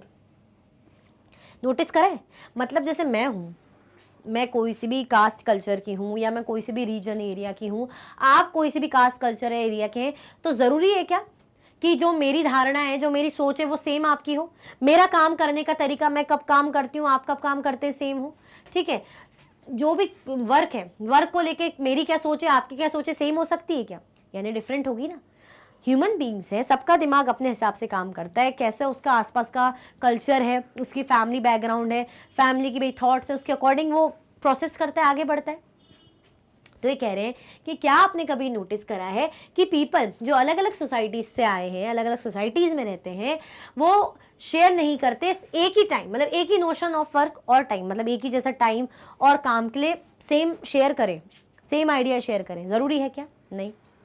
The lives of the shifting cultivators and hunters in different regions were regulated by a calendar and division of tasks for men and women। हम shifting cultivation, hunting and gatherers देख रहे थे, तो यहाँ पे बोल रहे हैं कि कुछ जगह ऐसा था, कुछ जगह कैसा था, the lives of the shifting cultivators and hunters in different regions were regulated by a calendar and division of tasks for men and women। क्या कह रहे हैं भाई कि कुछ लोगों की लाइफ यहाँ पे कैसी थी कि ये लोग कैलेंडर के अकॉर्डिंग काम करते थे। कौन, जो शिफ्टिंग कल्टीवेटर्स थे और हंटर्स थे, अलग अलग रीजन के।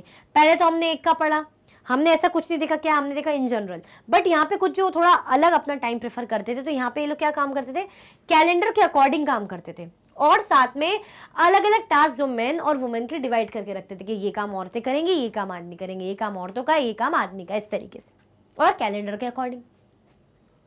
Verrier Elvin, a British anthropologist who lived among the beggars and Khons of central India for many years in the 1930s and 1940s, gives us a picture of what this calendar and division of task was like. He writes, अब जो Verrier Elwin थे वो किसके बीच में रहे, जो British anthropologist थे किसके बीच में रहे, बेगास और खोंड जनजाति के बीच में रहे, सेंट्रल इंडिया, मतलब उनके बीच में रहे। तो उन्होंने एक चीज़ नोटिस करी, कब, इन 1930s और 1940s में उन्होंने एक पिक्चर, एक आइडिया बताया कि कैसे भाई ये कैलेंडर के अकॉर्डिंग काम करते थे और टास्क को डिवीजन करते थे। मतलब है, अगर हम किसी के बारे में पढ़ रहे हैं, यानी किसी ने वो चीज़ ऑब्जर्व करी, लिखा है, अगर मैं आपको कुछ पता चलेगा अरे ऐसा होता था वैसा होता था, तो हो सकता है किसी ने उसके बारे में बताया, हमने देखा ना, हमें कैसे पता चला कि कुछ लोग अलग तरीके से ऑपरेट कर रहे हैं, कैलेंडर के अकॉर्डिंग चल रहे हैं, है ना, और मैन एंड वुमेन के अकॉर्डिंग टास्क जो है डिवाइड कर रहे हैं, कैसे पता चला, कोई उनके बीच में रहा होगा, किसी ने चीज़ ऑब्जर्व करी होगी और लिखा होगा, बताया होगा, तो आज हम पढ़ रहे हैं कि नहीं पढ़ रहे, हिस्ट्री यही तो है, हिस्ट्री किसी ने लिखी, ऑब्जर्व करी, फिर उसको आज हम पढ़ रहे हैं, ठीक है। तो ऐसे ही भाई वेरियर एल्विन है, वो इनके बीच में जो खोंड से और बेगास है, इन जनजाति के बीच में उन्होंने रहे, देखा, ऑब्जर्व करा कि कैसे भाई कैलेंडर के अकॉर्डिंग अपने टास्क को डिवाइड करते थे और काम करते थे। आया समझ में? तो ये ही राइट्स, मतलब वो क्या लिखते हैं वो हम नेक्स्ट स्लाइड में देखेंगे। अभी ये क्या बता रहे, a Santhal girl carrying firewood, Bihar 1946, children go with their mothers to the forest to gather forest produce. कैसे काम दिखा रहे भाई, अगर हम बात करें मैन एंड वुमेन के अकॉर्डिंग, तो अभी ये वुमेन का काम दिखा रहे ना, कि एक संथल जनजाति है, क्या कर रही है, फायरवुड, मतलब भाई वो लकड़ियाँ उठाते ना कि जलाने के लिए लकड़ी, क्या करे 1946 उसको लेके जा रही है, लड़की काम कर रही है।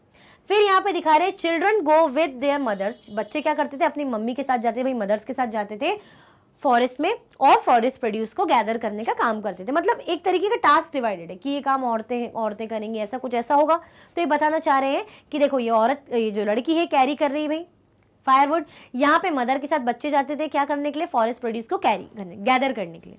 Is that clear? आगे बढ़े भाई, चलो। In Chet, women went to clearing to cut stalks that were already reaped. Men cut large trees and go for their ritual hunt. The hunt began at full moon from the east. Traps of bamboo were used for hunting. The women gathered fruits like sago, tamarind and mushroom. Bega women can only gather roots or kanda in mahua seeds. अभी बता रहे हैं कि कैसे औरत का काम अपना अलग कर रही है औरत, आदमी का काम, मैन का काम मैन अपने अकॉर्डिंग कर रहे हैं, मतलब टास्क डिवाइडेड है, कौन सा काम मैन करेंगे, कौन सा काम वुमेन करेंगे, इसके अकॉर्डिंग उन लोगों ने क्या कर रखा है, टास्क को डिवाइड कर रखा है। In chat women went to clearing, क्या करने जा रही है भाई, साफ करने जा रही है, कट करने जा रही है, that were already reap. Man cut large trees and go for their ritual hunt, man क्या करे भाई, औरतें ये काम करने जा रही है, क्लियर वगैरह करने के लिए जा रही है, और जो ऑलरेडी कटे हुए हैं, साथ में हम देख रहे हैं मैन क्या करे, जो बड़े बड़े पेड़ है उनको काटने का काम करते हैं, फिर क्या करते हैं, जो उनका हंटिंग का काम है, शिकार करने जाएंगे। भाई किस पे डिपेंड करते हैं, हमने देखा ना, जो भी फॉरेस्ट से जो भी जानवर मिल रहे हैं भाई उनके मीट पे डिपेंड कर रहे हैं, उनको खा रहे हैं जानवरों को और शेयर कर रहे हैं, और फॉरेस्ट प्रोड्यूस पे डिपेंड कर रहे हैं, hunter and gatherers. The hunt began at full moon from the east. अब कैसे प्रोसेस करते, ऑपरेट कैसे करते, काम कैसे करते, शिकार कैसे शुरू करते हैं भाई, जब फुल मून हो, जिस दिन फुल मून हो ईस्ट डायरेक्शन से स्टार्ट करते हैं। Traps of bamboo were use for hunting, जो बैम्बू है, बैम्बू मतलब क्या होता है, बांस, बांस का पेड़ होता है ना, बांस के होते हैं ऐसे ग्रीन ऐसे लंबे से, तो बांस के ट्रैप्स, बैम्बू के ट्रैप्स यूज कर रहे हैं हंट करने के लिए, ताकि पकड़ सके जानवर को, ट्रैप कर सके। The women gather fruits like sago, और ये काम आदमी कर रहे हैं। अब वुमेन क्या काम कर रही है, वुमेन क्या कर रही है, जैसे फ्रूट्स सागो वगैरह को गैदर कर रही है, टर्मरिक को गैदर कर रही है, मशरूम वगैरह, ये गैदर वगैरह संभालने का काम, इकट्ठा करने का काम औरत कर रही है, हंटिंग का काम यहाँ पे आदमी कर रहा है। Baiga women can only gather roots और कांदा एंड महुआ। अब बता रहे कि क्या क्या कर सकते हैं, जो बेगा वुमेन है वो क्या करेंगी, वो जो जड़, किसकी जड़, कांदा और महुआ, इनको क्या कर सकती, कलेक्ट कर सकती। तो क्या देख रहे हैं, इससे बता रहे हैं जो हैं ब्रिटिश एंथ्रोपोलॉजिस्ट, उन्होंने लिखा है कि कैसे कैलेंडर अपने अकॉर्डिंग ये लोग टास्क डिवाइड करके रखा है कि क्या काम औरत करेंगी, क्या काम आदमी करेंगे। तो कुछ ट्राइब्स ऐसे भी ऑपरेट करती थी। हमने इससे पहले क्या देखा था कि ऐसा कुछ भी नहीं था कि ये काम औरतें कर रही हैं, ये काम आदमी कर रहे हैं। हम ये देख रहे हैं कि भाई फॉरेस्ट प्रोड्यूस ला रहे हैं, हंटिंग कर रहे हैं, बस इतना पड़ा था। अभी हम ये समझ रहे हैं कि हंटिंग करने कौन जा रहा है, गैदरिंग करने कौन जा रहा है, चीज़ों को, फॉरेस्ट प्रोड्यूस को गैदर कौन कर रहे हैं। हमने देखा भाई आदमी यहाँ पे जो मेन है वो हंटिंग करने का काम कर रहे हैं, और जो वुमेन है क्या कर रही है, जैसे सागो, टर्मेन, मशरूम, ये सारी चीज़ों को गैदर, इकट्ठा करने का काम कर रही है। Is that clear? आया समझ में? भाई कैसे टास्क डिवाइडेड है, तुम ये करो हम ये करेंगे, इस तरीके से आगे बढ़े। चल, Of all the Adivasis in central India, the Begas were known as the best hunters. In Baisakh, the firing of the forest took place. The women gathered unburned wood to burn.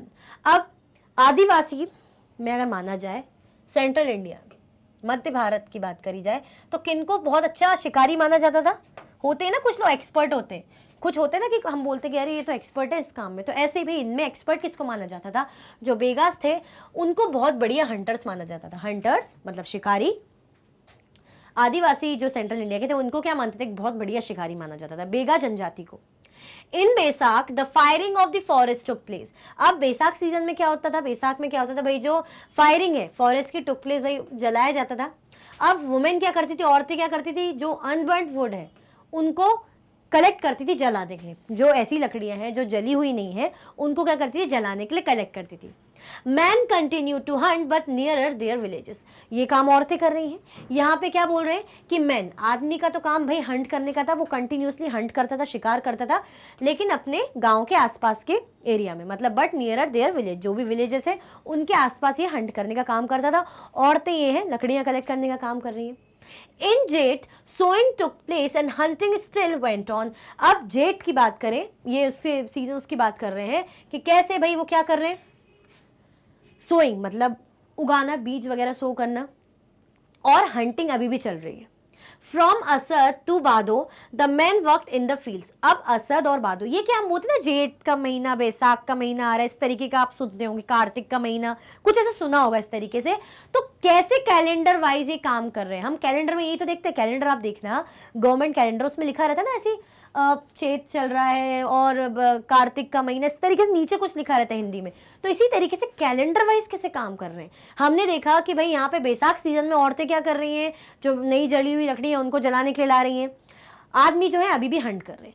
फिर अगर जेठ के महीने की बात करें, जब जेठ का सीजन है तो उसमें भाई सोइंग, उगाना वगैरह कर रहे हैं, और अभी भी हंटिंग का काम चल रहा है। अब जब असाद और भादो आया, असद से लेके भादो के सीजन तक क्या कर रहे हैं, man work in the field, आदमी जो है अब खेतों में काम कर रहे हैं, फील्ड में काम कर रहे हैं।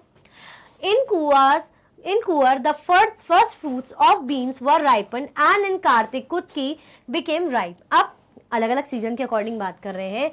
तो इन कुआर पहला फ्रूट कौन सा भाई, जिसको बीन्स है उसको किसको निकाला जाता है, राइप करा जाता है, पकती है मतलब राइपन, वो है बीन्स को। और इन कार्तिक कुटकी बिकम राइप। अब इसमें कार्तिक के महीने में कुटकी को क्या करा जाता है, ये चीज़ों के नाम है, उनको भाई वो पकती हैं, फिर पकेंगी तो क्या करा जाता है, जब ये पकती है उनके बाद कटाई की जाती है। तो इस सीजन में भाई कैसे कैसे फसलें पक रही हैं तो उसके बारे में बता रहे हैं। तो ये हमने देखा कि कैसे season two season, that means calendar wise ये ऑपरेट कर रहे हैं, काम कर रहे हैं। कुछ काम औरतों का है तो औरतों को असाइंड है, वो ये काम कर रही है, आदमियों को जो काम है वो अपना काम कर रहे हैं। Is that clear? कोई कंफ्यूजन, दिक्कत तो नहीं?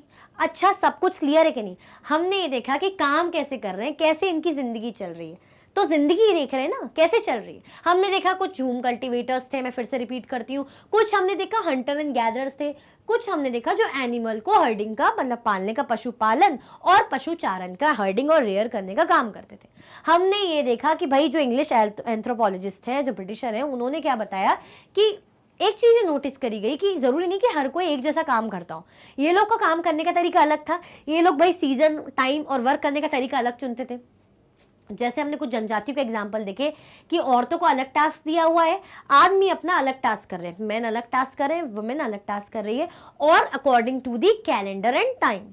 हमने देखा ना कार्तिक के महीने में क्या हो रहा है, बैसाख के महीने में क्या कर रहे हैं, जेठ के महीने में क्या कर रहे हैं, तो अकॉर्डिंग टू दैट। आया समझ में? क्लियर है ना कैसे ऑपरेट कर रहे हैं, कैसे चीजों को कर रहे हैं?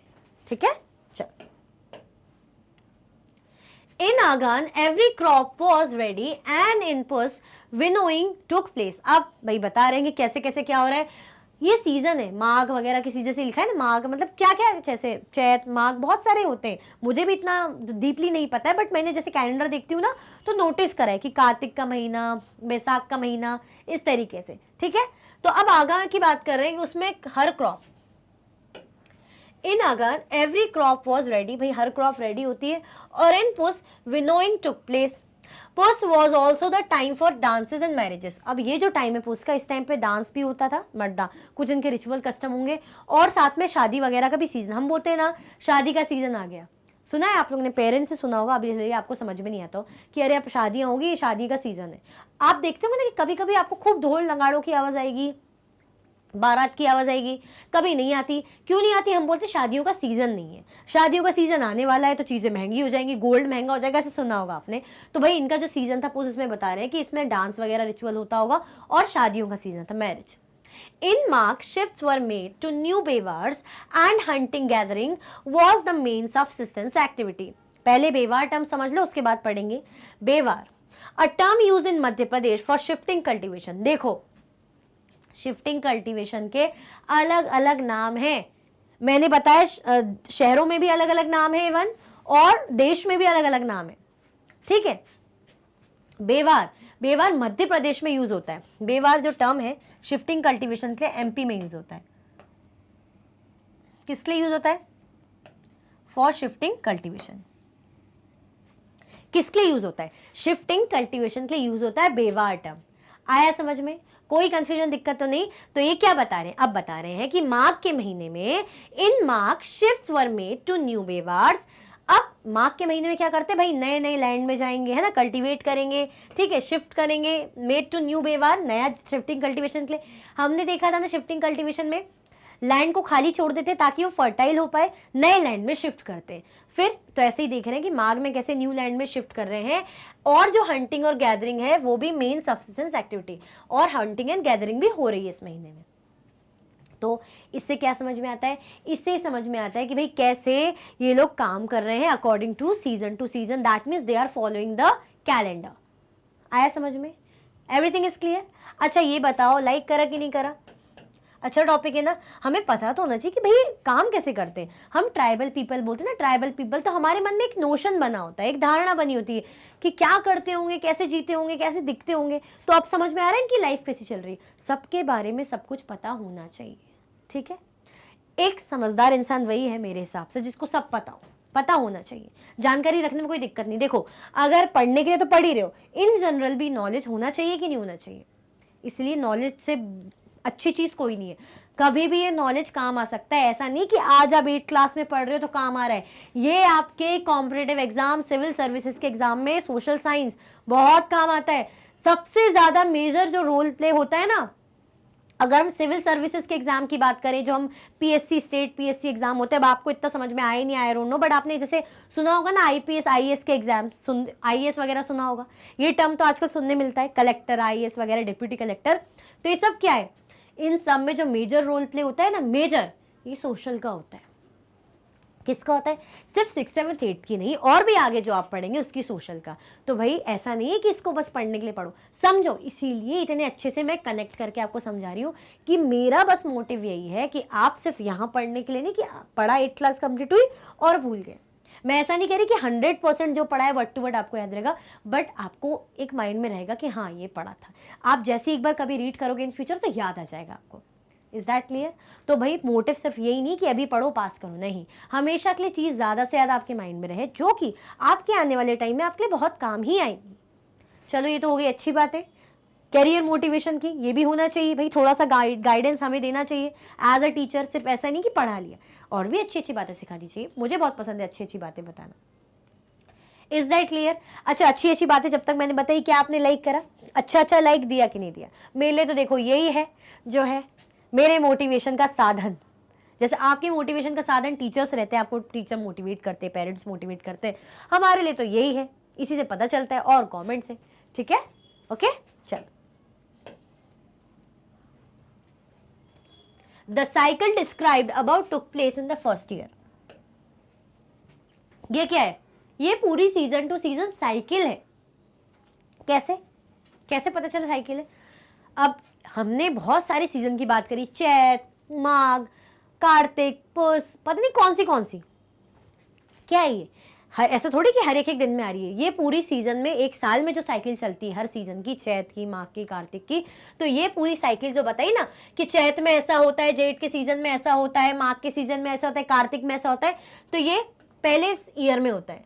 ठीक है, ये पहली ईयर में एक पूरी साइकिल है।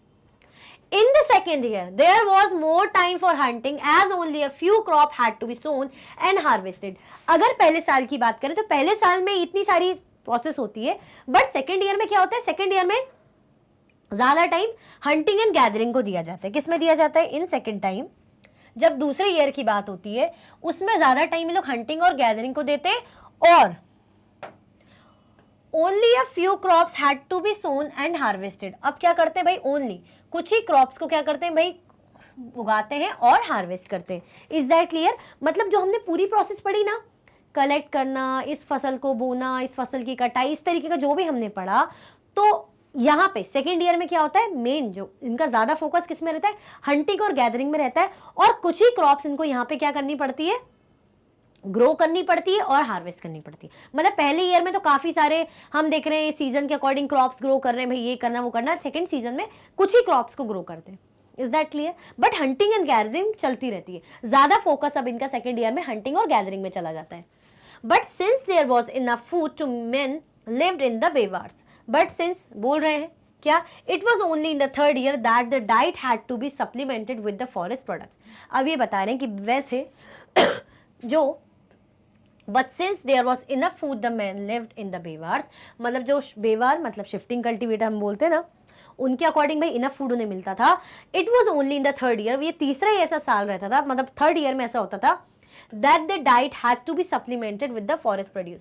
जो डाइट है ना उसको किसके अकॉर्डिंग चलता था? मतलब हम बोलते थे डाइट सप्लीमेंट्स, भाई डाइट वगैरह मतलब हेल्थ, नरिशमेंट, खाने पीने के लिए, जीने के लिए, सर्वाइवल के लिए।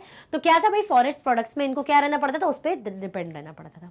आया समझ में? तो इस तरीके से कैसे भाई पहले ईयर में, फिर सेकेंड ईयर में हमने देखा, फिर थर्ड ईयर में। Is that clear? ये क्या बता रहे हैं? कैसे ये लोग काम करते थे कैलेंडर वाइज। पहले साल में हमने देखा इतनी मेहनत कर रहे हैं, दूसरे साल में देखा मेहनत तो सभी में कर रहे हैं, सेकेंड ईयर में हमने देखा ज्यादा फोकस हंटिंग एंड गैदरिंग में, और जो है कुछ ही क्रॉप्स को ग्रो कर रहे हैं और काट रहे हैं। यहाँ पे हमने देखा कि थर्ड ईयर में फॉरेस्ट प्रोडक्ट में डिपेंड कर रहे हैं, है ना, सप्लीमेंट के तौर पे है। आया समझ में? क्लियर? ये किससे लिया? Adopted from Verrier Elwin. भाई हमने पढ़ा ना, वेरियर एल्विन है जो ब्रिटिश एंथ्रोपोलॉजिस्ट हैं, उन्होंने ये लिखा है, तो उनके सोर्सेस से ये भाई चीज ले रखी है। Notes on the Khonds, Verrier Elwin papers, Nehru memorial museum and library. देखो हमने पढ़ा था ना चैप्टर में कि अगर हमें कुछ भी जानकारी मिलती है आर्काइव्स यानी लाइब्रेरीज और आर्काइव्स में मिलती है, जहाँ पे पुराने डेटा इन्फॉर्मेशन रहती, तो ऐसी देखो म्यूजियम और लाइब्रेरी से मिला ना, तो ऐसे भाई इनके डेटा से हमें ये पता चला कि ऐसा होता था, इसीलिए हिस्ट्री काम आती है। Is that clear? हमने क्या देख लिया? हमने इनकी लाइफ के बारे में देखा। किनकी लाइफ के बारे में? ट्राइबल ग्रुप के बारे में। ठीक है, आ गया समझ में? कोई कंफ्यूजन तो नहीं? सम टुक टू सेटल कल्टीवेशन। अब ये तो हमने देख लिया कि भाई कुछ क्या करते थे, कुछ इस तरीके से कर रहे हैं काम कि कैसे शिफ्टिंग कल्टीवेशन हो गई। उसके बाद क्या कर रहे हैं? शिफ्टिंग कल्टीवेशन के बाद क्या कर रहे हैं? हमने देखा कि साथ में हंटिंग एंड गैदरिंग कर रहे हैं। कुछ कह रहे हैं, हमने देखा कि क्या कर रहे हैं भाई, एनिमल्स को हर्ड और रियर कर रहे हैं। फिर हमने ये समझा कि कैसे ये लोग सीजन टू सीजन मतलब कैलेंडर वाइज ऑपरेट करते थे। अब हम देखेंगे कुछ क्या करते थे, कुछ जो है सेटल कल्टीवेशन में थे। स्थायी कल्टीवेशन मतलब करना ही है, क्रॉपिंग, फार्मिंग वगैरह। Even before the 19th century, many from within the tribal groups had begun settling down and cultivating their fields in one place year after year, instead of moving from place to place. Settle होना है ना, settle का मतलब होता है ना कि अरे यार अब लाइफ में ना सेटल होना है, बहुत इधर घूम लिया उधर घूम लिया, छोटी मोटी जॉब्स कर ली, अब कुछ बड़ा होना है और लाइफ में सेटल होना है, कुछ अच्छी जिंदगी जीनी है। तो ऐसे ही प्लेस टू प्लेस मूव करने के बजाय ये लोग क्या सीख गए? सेटल होना सीख गए। कि मतलब ऐसा कुछ करते थे, ऐसी क्रॉपिंग मतलब फार्मिंग इसमें इन्वेस्टेड रहते थे ये लोग कि क्या करते थे भाई, सेटल रहना है। ये प्लेस टू प्लेस, ये शिफ्टिंग कल्टीवेशन जैसे कर रहे हैं ना, या हर्डिंग वगैरह, ये नहीं, सेटल रहना है। तो कह रहे हैं कि even before the 19th century, even 19th century के पहले ही बहुत से जो ट्राइबल ग्रुप्स थे वो क्या करते थे, वो लोग सेटलिंग डाउन, मतलब वो लोग सेटल होना शुरू हो गए थे। सेटल होना शुरू मतलब कि भाई अब एक ही जगह पे रहेंगे, अब ये जो है यहाँ सेटल हो गए, अब यहीं पर ही हम जिएंगे। And cultivating there fields in one place year, अब वो क्या सीख गए थे कि भाई क्या, कि एक ही जगह पे हम क्या करेंगे भाई, ईयर आफ्टर ईयर इसी जगह पे आप कल्टीवेशन करेंगे। ये बहुत हो गया भाई, एक जगह से दूसरी जगह मूव होना, अब हाथ पैर दुख गए हैं, अब मुझे जिंदगी में सेटल होना है, ये कभी इधर जॉब करके उधर जाके इधर घूम के मैं थक चुका हूँ, अब मैं क्या करूँगा, मैं अच्छी सेटल जिंदगी जीना चाहता हूँ। तो ये लोग कह रहे हैं कि हम भी सेटल लाइफ जीना चाहते हैं, तो ये अलग अलग जगह शिफ्ट करके हम क्रॉप करना है ये नहीं करेंगे, हम एक ही जगह रहेंगे। अब ये जो लैंड है, जिस जगह पे हम रह रहे हैं यहीं पर ही फसल उगाएंगे, फिर काटेंगे, फिर उगाएंगे, यहीं उगाएंगे, यहीं रहेंगे, अब हम शिफ्ट नहीं करेंगे। दैट मीन्स सेटल हो गए हैं एक जगह, क्या हो गए कि अब हम यहीं रहेंगे, स्टेबल लाइफ जी रहे हैं। They began to use plough and gradually got rights over the land they lived on. अब ये क्या यूज करने लग गए, प्लाउ का यूज होने लग गया भाई जुताई करने के लिए। अब जब पता है कि लैंड हमारा है ना, हमें यहीं रहना है लंबे समय तक या हमेशा के लिए, चीजों की जरूरत पड़ेगी, क्या यूज करने लग गए, they began to use the plough and gradually got rights over the land they lived on. Plough use करने लग गए और अब धीरे धीरे जिस लैंड पे रह रहे हैं, जमीन पे रह रहे हैं ना, उनको राइट मिल गया कि अब ये आपकी है। होता है ना कि लंबे समय तक रह रहे हैं, यूज करें तो ये अब आपका ही, इस तरीके से। In many cases like the Mundas of Chota Nagpur, the land belong to the clan as a whole. अब ये कह रहे हैं कि भाई मुंडा, कुछ कई जगह कैसे डिवीजन होता था, लैंड के डिवीजन की बात करें ना, कि आपका एरिया ये है, आपका है, अब ये आपका है कि नहीं है। तो ऐसे मुंडास जो थे, जो हमने पढ़ा ना, बिरसा मुंडा, बिरसा कहाँ से थे, मुंडा जाति से थे। तो जो मुंडा थे छोटा नागपुर के, जो लैंड बिलोंग होता था, the land belong to the land clan as a whole. Clan मतलब जो उनके भाई जाति को जो लैंड मिलता था वो पूरा सभी के लिए रहता था। आया समझ में? तो मतलब अब इन लोगों ने क्या शुरू करा, हम सेटल्ड कल्टीवेशन करेंगे, बिल्कुल स्थायी, अब हमें कहीं नहीं जाना, यही जिंदगी काटेंगे। तो यही जिंदगी काटने के लिए क्या कर रहे हैं, अब लगभग ये कह दिया गया कि भाई हाँ ठीक है, जमीन अब आपकी है। आया समझ में? All members of the clan were regarded as the descendants of the original settlers who had first cleared the land. जो मेंबर्स हैं, अब जिनके लिए लैंड दे दिया है कि ये आप ही लोग ले, आप ही की जाति के लिए, तो कह रहे हैं all members of the clan were regarded as descendants of the original settlers. इनको क्या, जो ओरिजिनल जो पहले सेटल हुए होंगे ना शुरुआती तौर पे स्टार्टिंग में, तो उनके इनको डिसेंडेंट यानी माना जाता है। डिसेंडेंट का हिंदी में टर्म याद नहीं आ रहा, डिसेंडेंट मतलब आने वाली पीढ़ी, आने वाली पीढ़ी। आया समझ में? जैसे दादा परदादा के डिसेंडेंट हम रहेंगे, मतलब हम आने वाली पीढ़ी, फिर हमारी पीढ़ी आएगी, हमारे बच्चे होंगे, उनके बच्चों के बच्चों के, ऐसे करके तो वो हमारे डिसेंडेंट रहेंगे। वो उसके मतलब पुश्ते बोलते ना हिंदी में कि पुश्ते, ठीक है? आया समझ में? Who had first cleared the land, मतलब जिन्होंने सबसे शुरुआती तौर पे स्टार्टिंग में, जिन्होंने लैंड को क्लियर करा होगा, दैट मीन्स वो ओरिजिनल सेटलर है। तो जो अब मेंबर्स हैं इस लैंड के, जैसे फॉर एग्जांपल किसी ने कभी लैंड सेटल क्लियर करा होगा, अब हम देख रहे हैं कि भाई ये लैंड हमारा है, पर पहले किसने करा था, कौन आए थे, तो यानी वो हमारे भाई वो हमारे गुरु जैसे, मतलब वो हमारे पूर्वज जैसे, उनके हम डिसेंडेंट हैं। जो अब सारे मेंबर हैं उनके हम डिसेंडेंट हैं। आया समझ में? तो क्या बोल रहे हैं कि अब क्या करने लगे, सेटल होने लगे। हम क्या करेंगे, कुछ जो जनजाति है वो कैसी थी, सेटल थी, एक ही जगह पे, मतलब अब यहीं पर ही हम फार्मिंग करेंगे, यहीं उगाएंगे, यहीं काटेंगे फसल को, फिर यहीं उगाएंगे, फिर यहीं फसल को काटेंगे। तो इस तरीके से सेटल होने लगे थे। एवरीथिंग इज क्लियर और नॉट? भाई हमने फोर्थ तरीका पढ़ा, पहला झूम कल्टीवेशन, फिर से बोल रही हूँ, जिसको शिफ्टिंग कल्टीवेशन बोलते हैं। सेकेंड हमने देखा हंटिंग एंड गैदरिंग। थर्ड हमने देखा कुछ जो है हर्डर्स थे। फोर्थ हमने देखा सेटल्ड कल्टीवेशन में आ गए थे। Is that clear? कोई कंफ्यूजन, दिक्कत तो नहीं? लाइक कर दिया कि नहीं करा, ये बताओ। लाइक करा कि नहीं करा? नहीं करा तो फटाफट से लाइक कर दो। Therefore, all of them had rights on the land. इसीलिए जो मेंबर्स थे, जो भाई जो ओरिजिनल लोग थे, उनके जो मेंबर या डिसेंडेंट थे, इनका क्या था, इसीलिए इनका भाई लैंड में, जमीन पे इनका क्या था, अधिकार था। Very often some people within the clan acquired more power than others.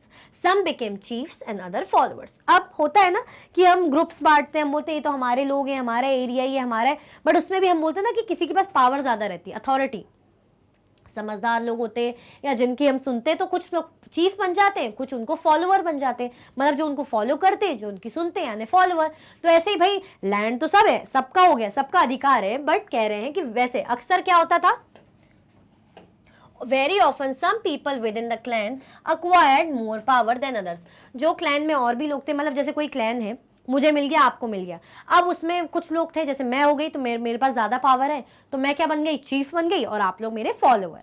आया समझ में? तो भाई है सबका लैंड, लैंड आपका भी है, लैंड मेरा भी है, बट मेरे पास ज्यादा पावर है, मैं क्या बन गई, अथॉरिटी, पावर या समझदारी या जो भी है, ठीक है। तो आप लोग ने क्या बना लिया, मुझे लीडर या मैं चीफ बन गई और आप मुझे फॉलो करने लगे, ठीक है। लैंड सबका ही है, आपका भी मेरा भी। Powerful men often rented out their land instead of cultivating it themselves। अब जो पावरफुल मैन है, जैसे मैं हूँ भाई, मेरे पास पैसा है, मतलब अच्छा खासा मेरी पोजीशन ठीक है, तो मैं क्या करूंगी, जो मेरा लैंड है, जो मेरा जो एरिया है, कि लैंड में भी मेरा लैंड है पर्टिकुलर।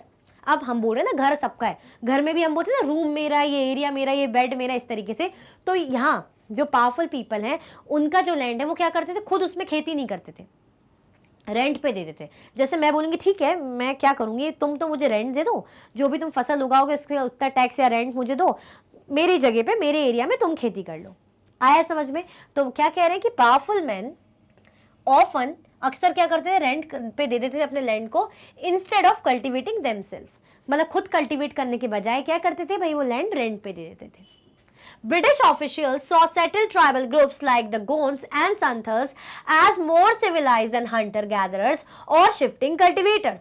अब जो ब्रिटिश ऑफिशियल्स थे भाई, ब्रिटिशर्स भी आए हुए थे, ब्रिटिशर्स भी थे, तो ब्रिटिशर्स ये समझने लग गए थे कि भाई ये जो है ना, ये जो ट्राइब्स है, कौन सी ट्राइब्स, गोंड्स हो गई और संथल्स हो गई, ये कैसी है, ये सिविलाइज्ड है, कल्चर्ड है, मतलब इंटेलिजेंट कह लीजिए, इन पे अकल है, समझदारी है, as compare to whom, as compare to the hunter gatherers और शिफ्टिंग कल्टिवेटर्स। क्योंकि समझ गए थे कि देखो सेटल लाइफ जी रहे हैं, कैसे ही समझ गए कि भाई हमारा लैंड पे अगर हमें नहीं खेती करनी तो दूसरे को दे दो तो हमारी अर्निंग होगी, तो मतलब समझदार हो गए as compare to the hunter and gatherers. भाई जो आते हैं, खाते हैं, फिर दूसरी जगह चले जाते हैं, मतलब गैदर करते, सेटल नहीं रहते।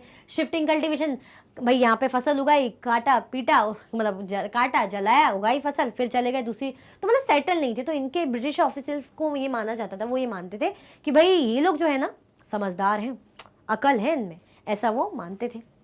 Those who lived in the forest were considered to be wild and savage. They needed to be settled and civilized। वो लोग ऐसा भी मानते थे कि भाई जो जंगलों में रहते हैं, जंगलों में कौन रहते हैं, जाति जनजाति, जनजाति लोग रहते हैं ना, ट्राइबल लोग रहते हैं, तो उनका ही मानना था कि those who lived in the forest were considered to be wild and savage। ऐसा मानते थे कि भाई ये जो फॉरेस्ट में रहने वाले लोग हैं, लोग जंगली हैं, जंगली है, बदतमीज भी नहीं बोलेंगे, इनको अकल नहीं है, जो है मुंह पे बोलते हैं, हम बोलते हैं सेवेज, बिल्कुल ऐसे सीधे जवाब दे देना, सेवेज रिप्लाई, इस तरीके का आपने खूब सुना होगा। तो ऐसे ही भाई वाइल्ड है, सेवेज है, मतलब ऐसे ही है, बहुत ज़्यादा मतलब जंगली लोग, कल्चर लोग नहीं है। तो इनको क्या ज़रूरत है, they needed to be settle and civilise. उनको क्या क्या मतलब क्या करने की ज़रूरत है, उनको सेटल होने की ज़रूरत है, सिविलाइज होने की ज़रूरत है। जैसे कि गोंड और ये संथल्स है ना, कि भाई सेटल्ड हैं, सिविलाइज हैं, कैसे काम करना है, ऑपरेट करना है, सबके साथ कैसे बना के चलनी है, तो ये समझदार है। अब ये हंटर एंड गैदर्स हैं, खाया पिया चले गए, शिफ्टिंग कल्टिवेटर्स वाले खाया पिया, मतलब काटा जलाया, उगाई फसल और फिर चले गए, तो ये लोग वाइल्ड है, सिविलाइज नहीं है। ऐसा कौन मानते थे भाई, ब्रिटिश ऑफिशियल्स। वो तो आ ही गए थे, सब नोटिस कर ही रहे थे, और अब ये कैसे इम्पैक्ट डालेंगे तो ये तो हमें पढ़ेंगे। इतना आया समझ में कि नहीं आया, हमने क्या पढ़ा भाई, फोर्थ हमारा था सेटल्ड थे कुछ, ठीक है। उसमें हमने देखा जो ब्रिटिशर्स थे वो क्या मानते थे कि भाई ये लोग समझदार हैं, और जो दूसरे हैं वो वाइल्ड और सैवेज है। सेटलिंग में कैसे करते थे, क्या करने लग गए थे कि सबको लैंड ऐसा हो गया था कि भाई अब आप ही का राइट है। उसमें से कुछ चीफ बन गए थे, कुछ फॉलोअर बन गए थे। जो चीफ थे, जो अच्छे पावरफुल लोग थे, वो अपना लैंड रेंट पे दे देते थे कि हम तो खेती नहीं कर रहे, आप करिए। इस तरीके से काम करते थे। आया समझ में?